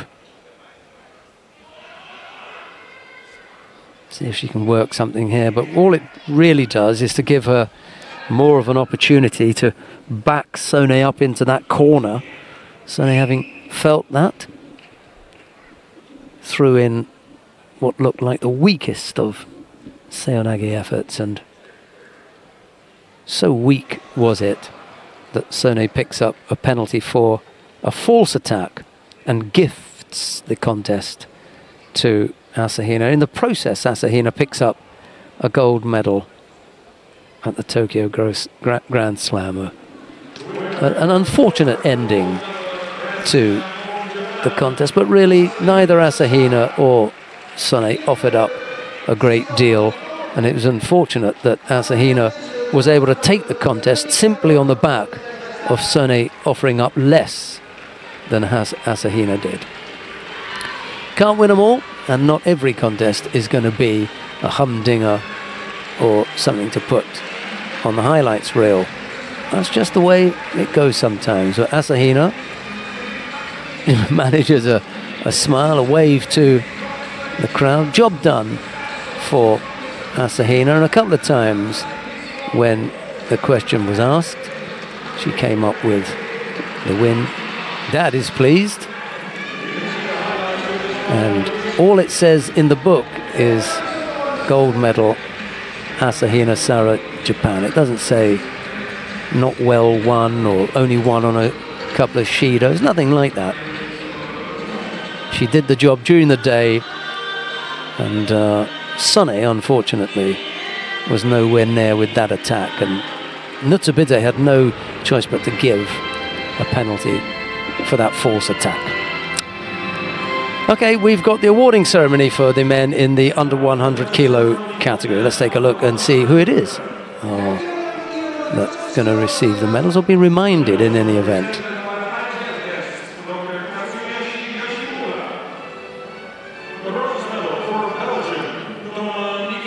Right, the bronze medals go first of all to Toma Nikiforov of Belgium and to Sergenix Miklos of Hungary.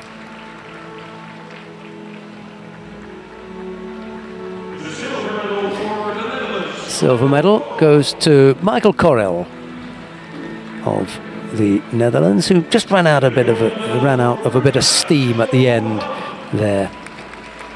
And the gold medal goes to Cho Kwam of the Republic of Korea.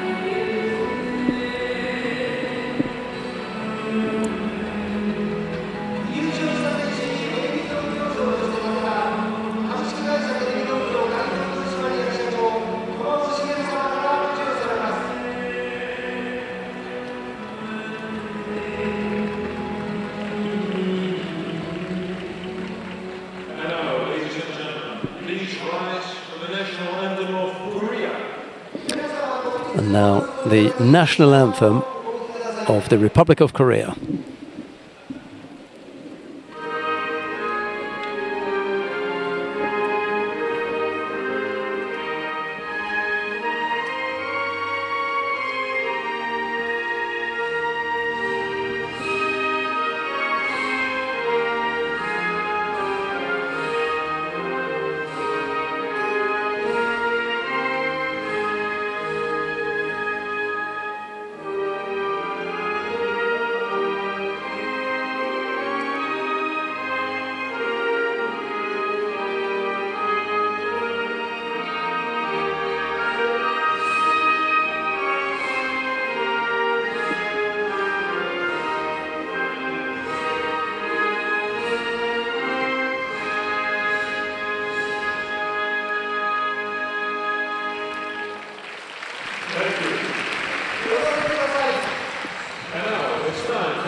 Nikiforov and Sergenix were the bronze medalists. Correll, with a smile on his face now, was the silver medalist. Cho Kwam of the Republic of Korea took the gold. Nice when they're all smiling, isn't it?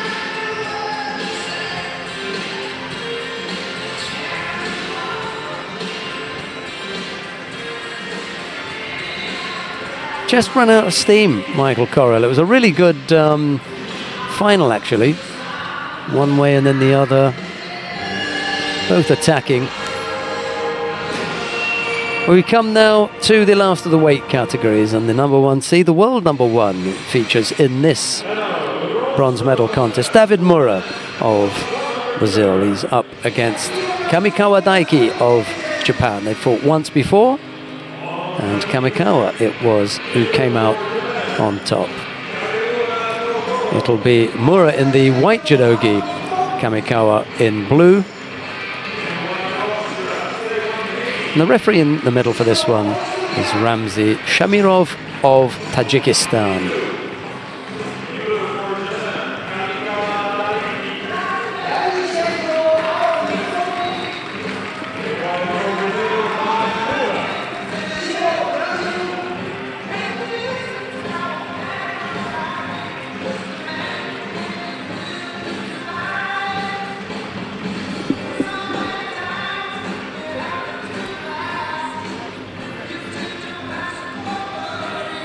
Well, as I've said before, for other fighters, he can still salvage something from this, but he's got to get past Kamikawa Daiki, and Kamikawa has thrown beautifully today on a couple of occasions with Uchimata,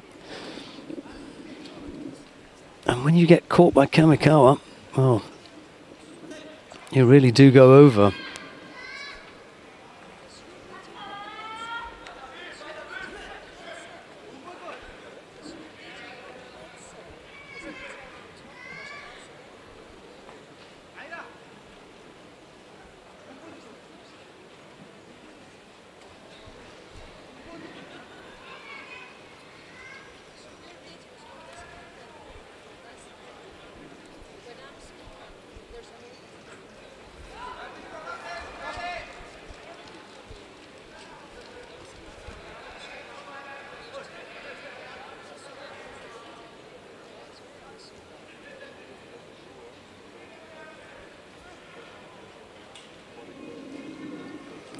No score yet. First minute has gone, and they've really just been trying to find a grip that they can settle on, but going to be looking for some action now. Two big fellas like this really need to be moving a little bit more and taking a bit of a chance. The referee decides that there hasn't been enough movement, so he dishes out a penalty to both Mura and Kamikawa.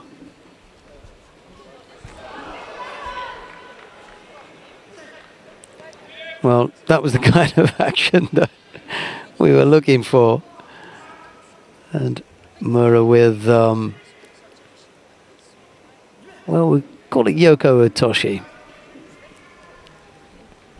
A little Yoko Otoshi with the kind of Kataguruma wheel on the top half there, bringing Kamikawa down for Wazari. So the lead for David Mura with just a little over halfway.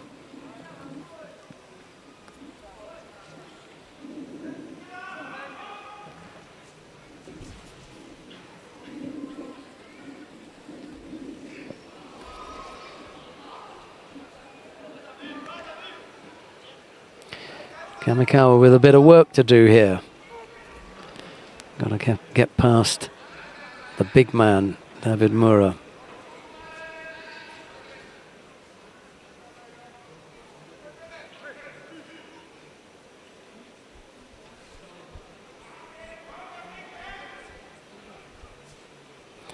We saw Mura training at the Kodokan a few days ago, and he had good movement. But he's not really being asked to move a great deal here. Neither fighter coming up with much. They've both picked up penalties. There's a minute 20 left to go. And now they're in the unfortunate position of not being able to commit a single error. It was good work from Mura, having avoided getting thrown, to be straight back on to Kamikawa and keep the pressure up. Right-sided effort. It just brings Kamikawa down. And there's the Osai Komi as well.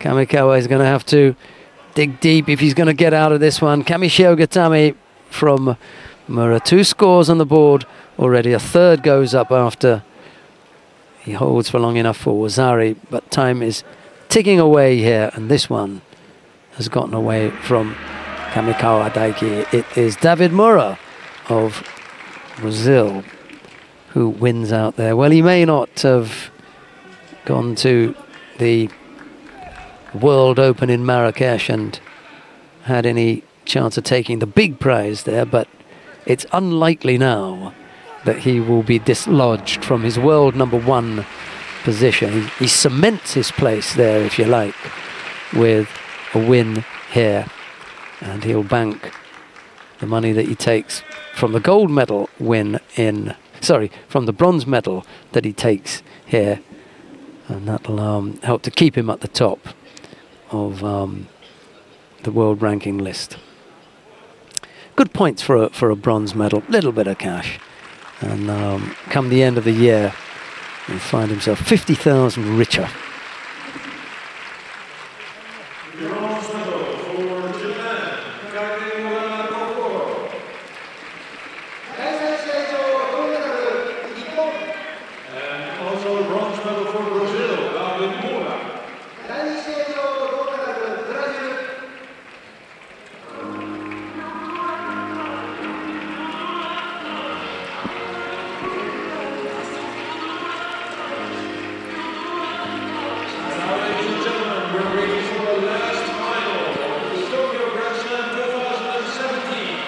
It was a good win by Mura. Kamikawa is an extremely difficult opponent to get past, and he is a good thrower as well.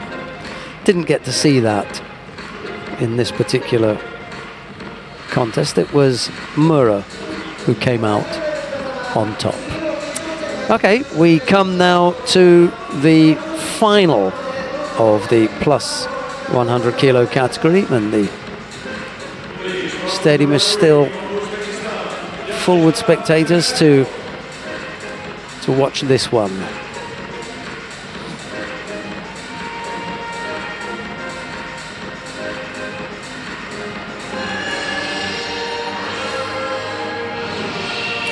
The final of the plus 100 kilo category. Lukas Kopalik of the Czech Republic faces Ogawa Yusei of Japan. It's Kopalik in the white judogi, Ogawa in blue.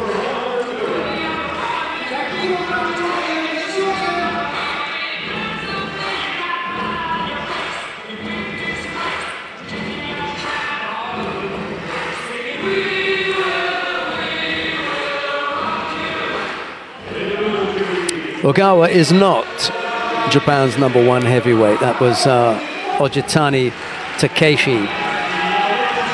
Vyacheslav Prietyoko of Uzbekistan is the referee in the middle for this one, and as I say, Kopalik has already disposed of the Japanese #1 Ojitani Takeshi in the quarter-final. He then saw off their #4 Kageura Kokoro. So by the time he comes down to Ogawa, we're down to their #7. Kopalik favourite for this one? Well, he should be, but there are a few things that need to take into consideration. Ogawa has been a heavyweight for whatever length of time. Kopalik is still settling in and finding his way.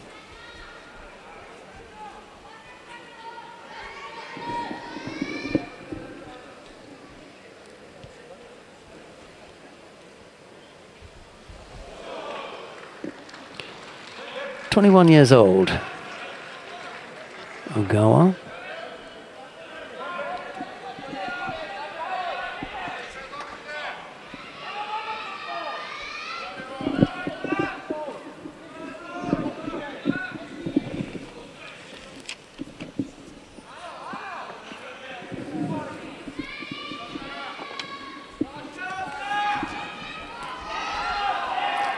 Little go at Ojigari there.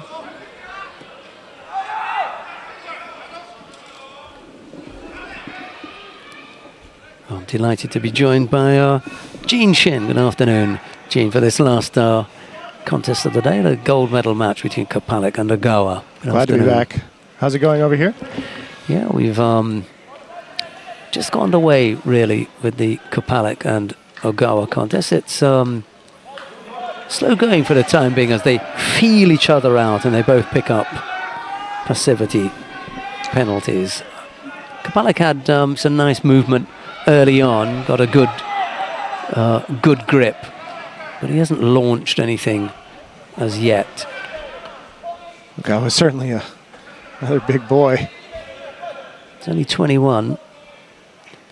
Kopalik has definitely got, you know, masses of experience on his side. Well, we saw him score unusually. Yes, with that early on, and following it up right. But that one he Ogawa was able to just come down. See, the right foot does follow right when he feels that they haven't gone over.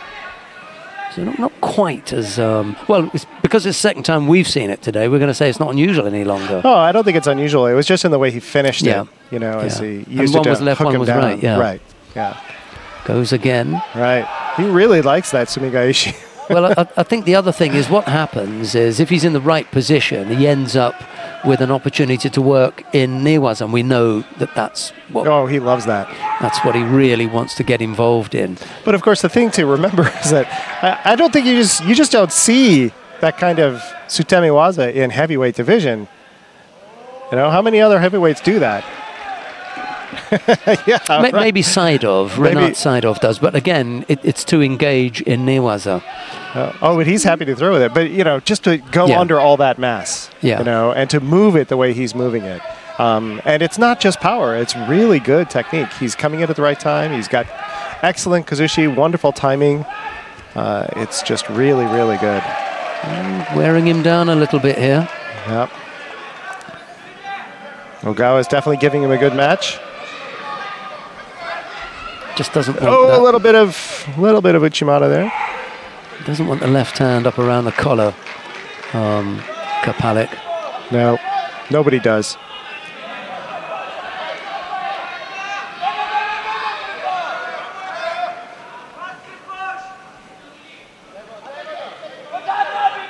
Both playing wonderful upright judo.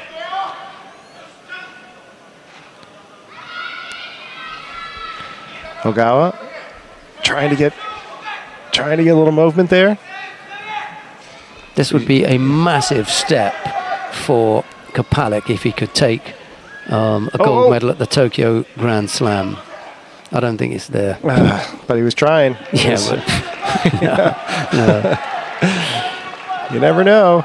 Chokes are sneaky. No, not from there, I'm afraid.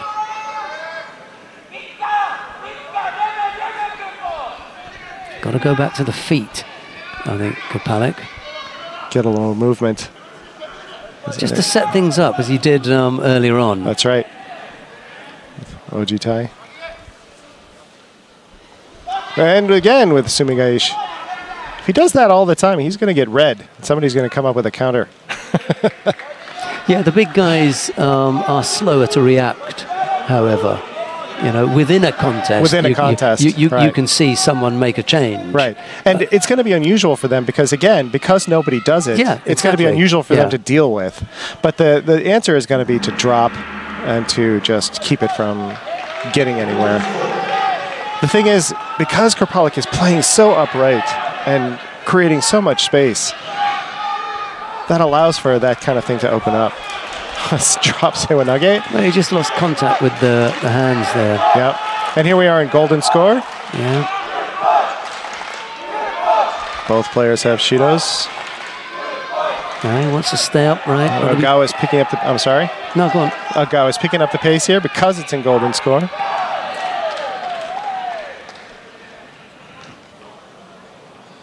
Uh-oh.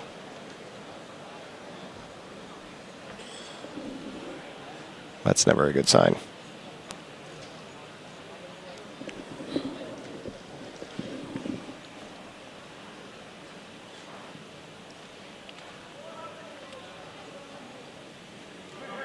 Okay. Maybe their gis were just untidy. Just fix it up. Just be... Ogawa didn't even get the back. Wow, that's just horsepower.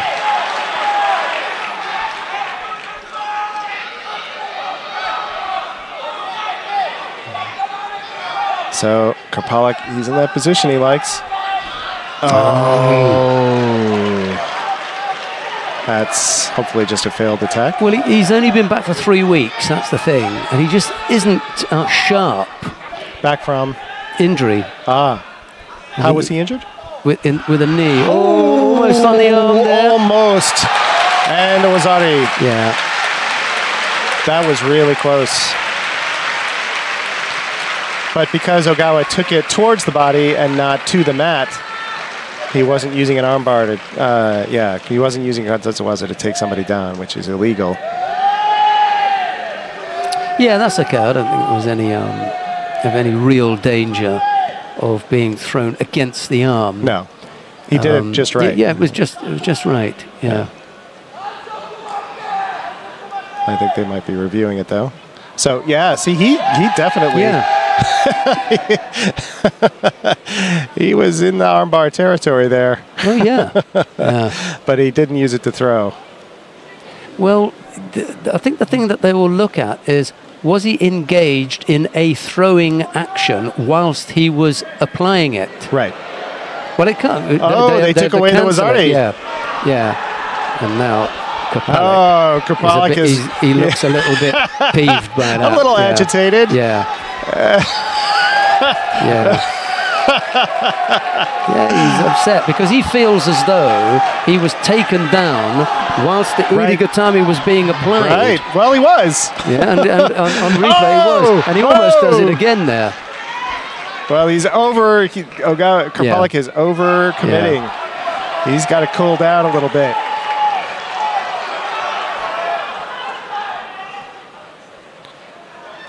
Hey. It wasn't me, he says. It wasn't me.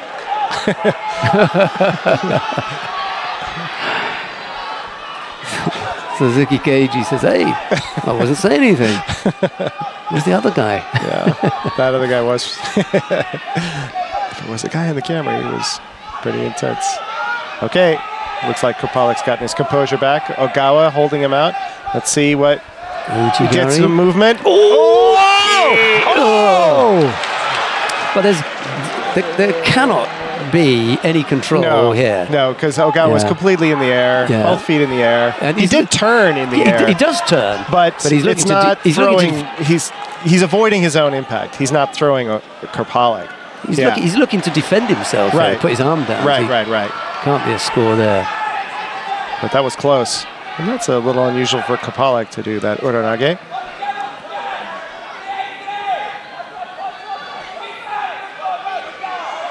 This is a great match to end the competition.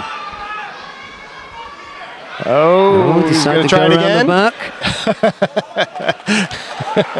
Ogawa finds an exit. That would have been forcing it. That wasn't a very good. I don't think it was a very good choice. Well, Ogawa wasn't that sure about it. No. Oh boy, that might be dropping. No, he was already there. He'd made his attack. Yeah, but Ogawa pulls him. Okay.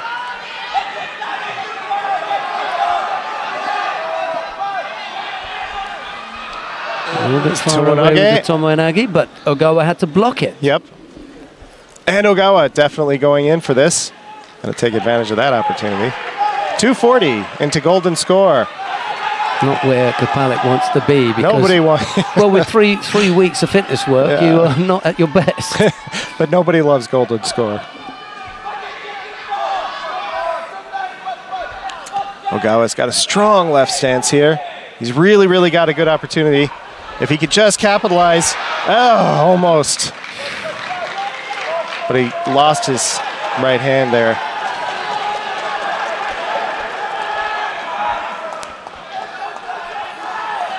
Still nice and upright, both fighters. 3 minutes of golden score. Kopalik just with the right arm around the back, looking as though he's keen to get close. Thought about a pickup on a couple of occasions. Yeah. Bet we see another Sumigaeshi here pretty soon. Well, I hope not, because they've been weaker and weaker every time he's done it. So I can't see him getting better at it. No, but you know, it becomes your go-to technique. Yeah, sometimes they can. Oh, nice little coaching. Yeah. See, it's there. Ogawa. Oh, Kosoro. Yeah. Kosoro gake. Both men just driving into one another at this point. Both players taking a rest, Almost 4 minutes into golden score at the over 100 kilo division. Ogawa trying to force Kopalik against the edge into Makikomi.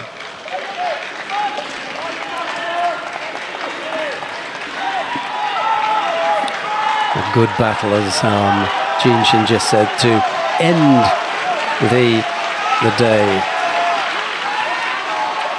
Dig deep here. Oh, who's so got something deep left?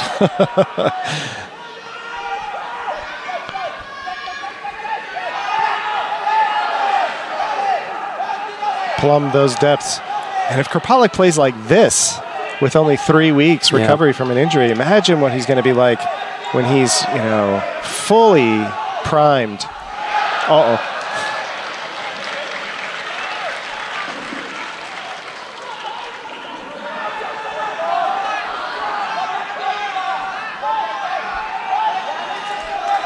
Oh, I think Krupalik's got a little bit of, he's going to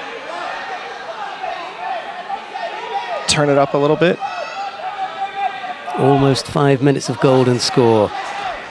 Oh, see? There's the go-to technique again. And it nearly went. Okay, no mate. So here's Ogawa trying to capitalize. He's got that upper body locked. If he could just get this leg free. Well, he's lost the upper body now.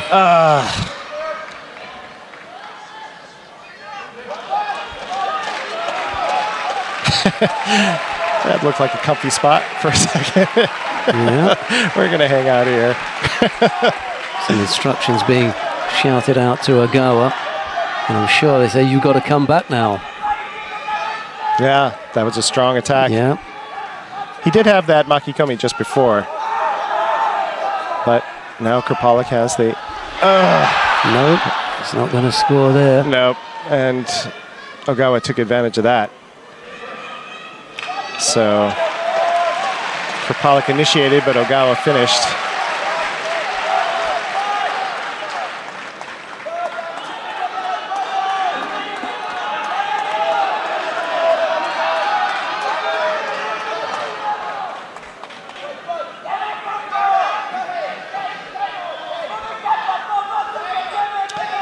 Their arms should feel like huge, massive noodles of spaghetti by this point. Ochigari chance for the pickup, but he comes back out.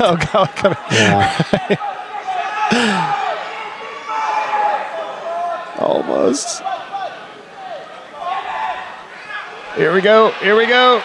Can he get it? Can they get it? Oh, no. No, that's came not off the wrong either. side. Yeah. But he's going to try and work this Newaza a bit. Up they get again. 6:21, golden score. Sewanage. Just left it with the left hand there a bit. A little bit lazy with that left hand. But Ogawa had to stop him. Yeah.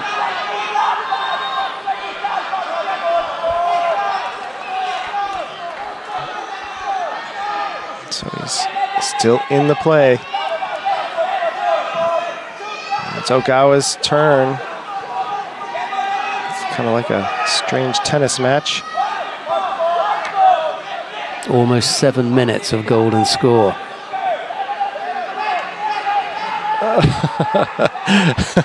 I think we're getting to the end. Ochigari almost getting into a position to come up with a second attack. Yeah, so that's 2 attacks by Krupalik.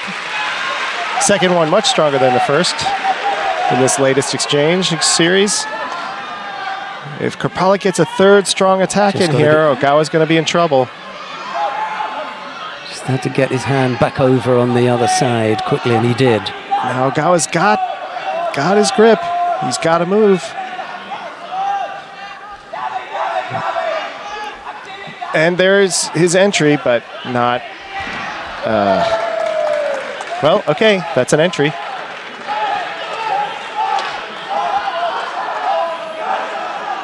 Well, it's taken a long time for the fitness levels to come to almost parity here, but Ogawa looked stronger than Krupalik throughout the early part of the golden score period.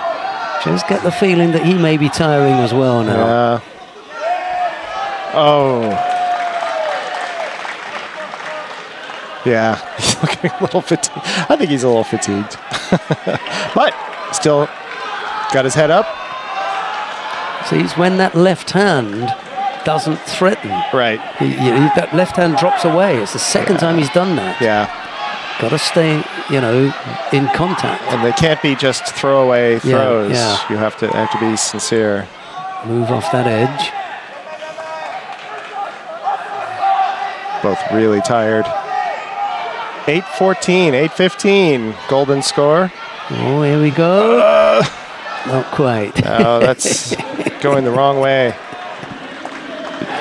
So the first guy who does something really different, either by mistake or by deliberate strategy, that's going to decide what's happening here, I think. They're doing too good a job of matching up attacks for somebody simply to be called for passivity. Nobody's making mistakes in terms of gripping or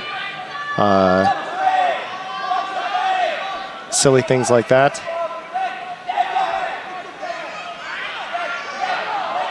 I think we're going to see a positive finish. Yeah, I certainly hope so. The pair having fought for so long. 9 minutes. Yeah. 13 minutes total. This remind you of anything? Yes. Remind you of a match? Well, yeah, definitely. When we were in Chile. Natalia Kropska and Nakaya Haruka in the under 57 kilo category semi-final. With an 11-minute golden score, and we're coming up on that. Was it 11 or 13 minutes? Matthias Fischer will tell us, but just get the feeling that Kapalik has almost got like a second wind. He looked done and dusted as far as the fitness level was concerned 8 minutes ago. There he is. He's still in there. Still in there. They're both still in there. It's the second time they've just leaned on each other, catching their breath. Ogawa does that little touch on his right foot just before he really launches something. So he works himself up. Here we go. Oh, Ogawa! Oh! Yeah. Ogawa in for... And then Ogawa in with a hip, and then Kapalik responding with a uranage in treat. Well, we've had 10 minutes, and the scoreboard won't take it. So it's gone back to 0 and then 1. We've got 1 second plus 10. So that's where we are. Plus the 4 that we had already. Right, so 14 minutes total. Yeah, we're into the 15th minute of the contest, and that is with the clock running. That's so right. It must have been out there for 20 odd minutes ago this contest started. It's Kapalik who picks up the passivity penalty. That's too bad. I don't see that. It's not like Ogawa had several unanswered attacks. But, okay. Still, they've done a man's job. Both of them, brilliant players, really powerful match. Not the perfect positive ending I was hoping for, but still a brilliant display by both players. Really, really giving it their all out there. Constantly fighting.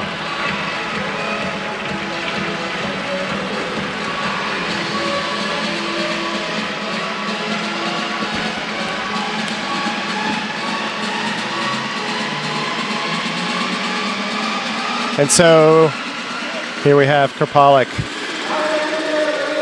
And in spite of the fact that this particular finish wasn't what he wanted, he's got to take some satisfaction with what he accomplished today, facing 3 or 4 of the Japanese team. Well, three in a row. 3 in a row. Yeah.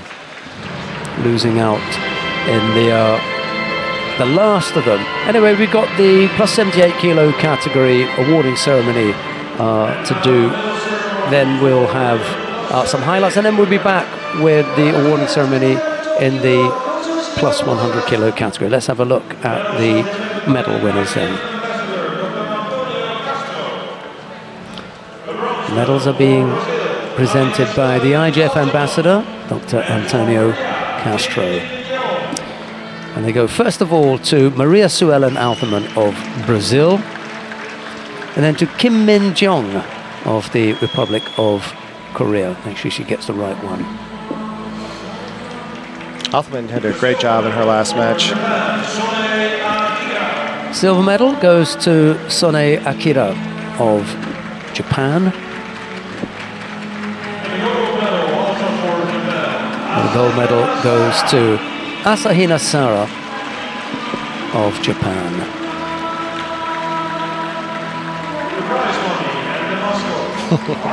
Nice smile.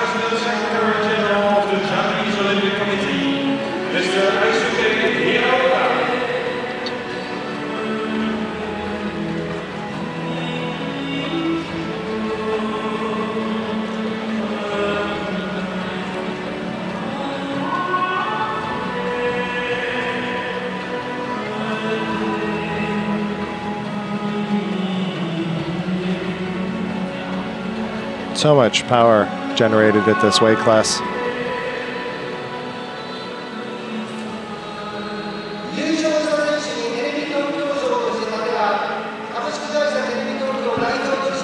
And now the national anthem of Japan. Now, ladies and gentlemen, please rise for the national anthem of Japan.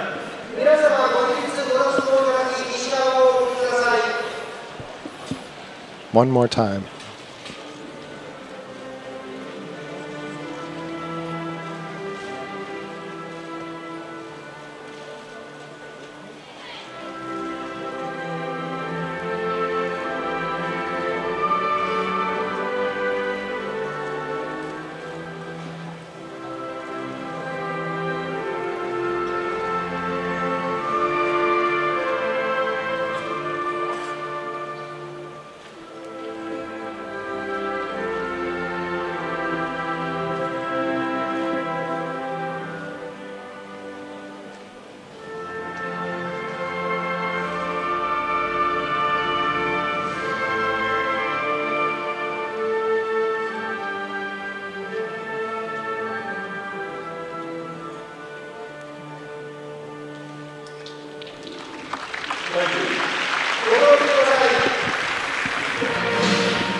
Those are the medalists from the plus 78 kilo category.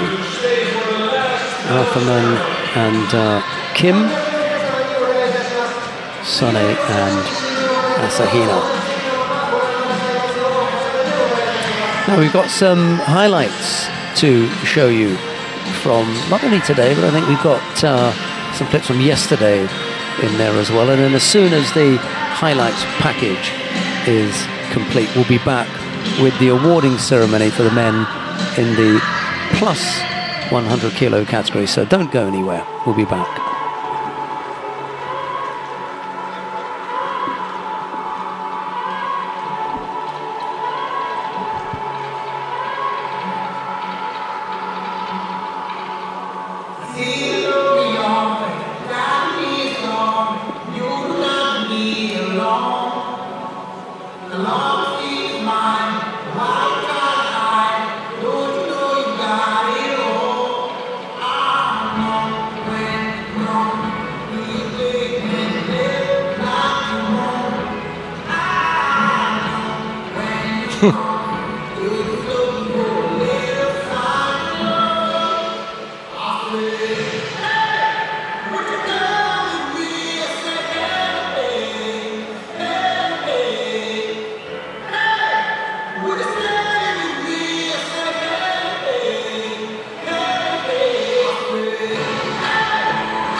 Right, the medal winners in the plus 100 kilo category have assembled at the far end of the competition hall. Let's go down and have a look and see who it is that picked up those medals.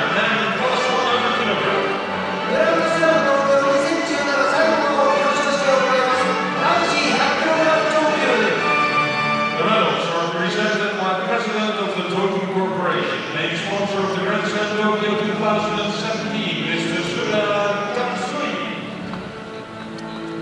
Bronze medal for Japan. The bronze medals go first of all to Kageura Kokoro of Japan and to David Mura of Brazil.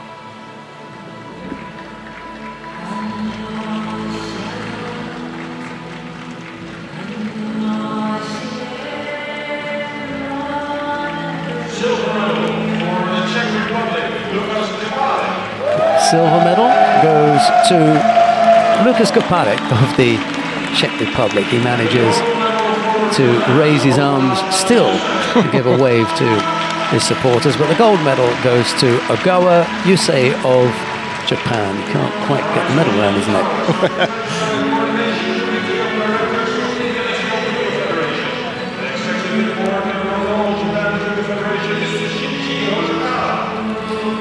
Checks on the flowers are being presented by the Olympic gold medalist in the under 60 kilos from Los Angeles back in 1984, Hosokawa Shinji, who's now on the IJF Coaching and Education Commission. And I think he's still 60 kilos.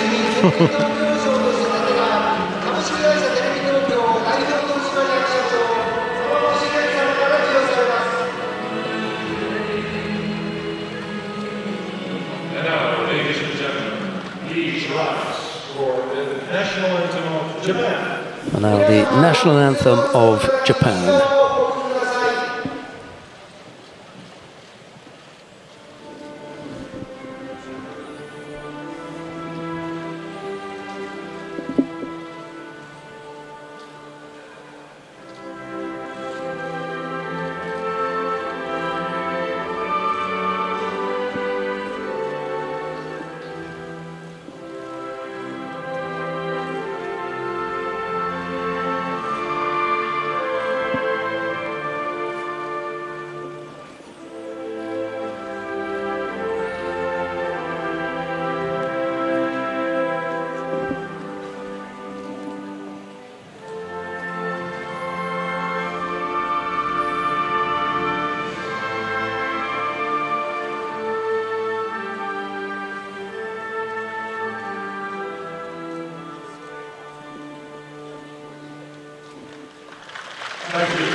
Japan topped the medal table with 12 gold medals, a whopping 12 gold medals. 2 gold medals were taken away, one by Otgenbata Ugumbata from Mongolia and one from Choguam from the Republic of Korea. But that was it as far as the medals were concerned.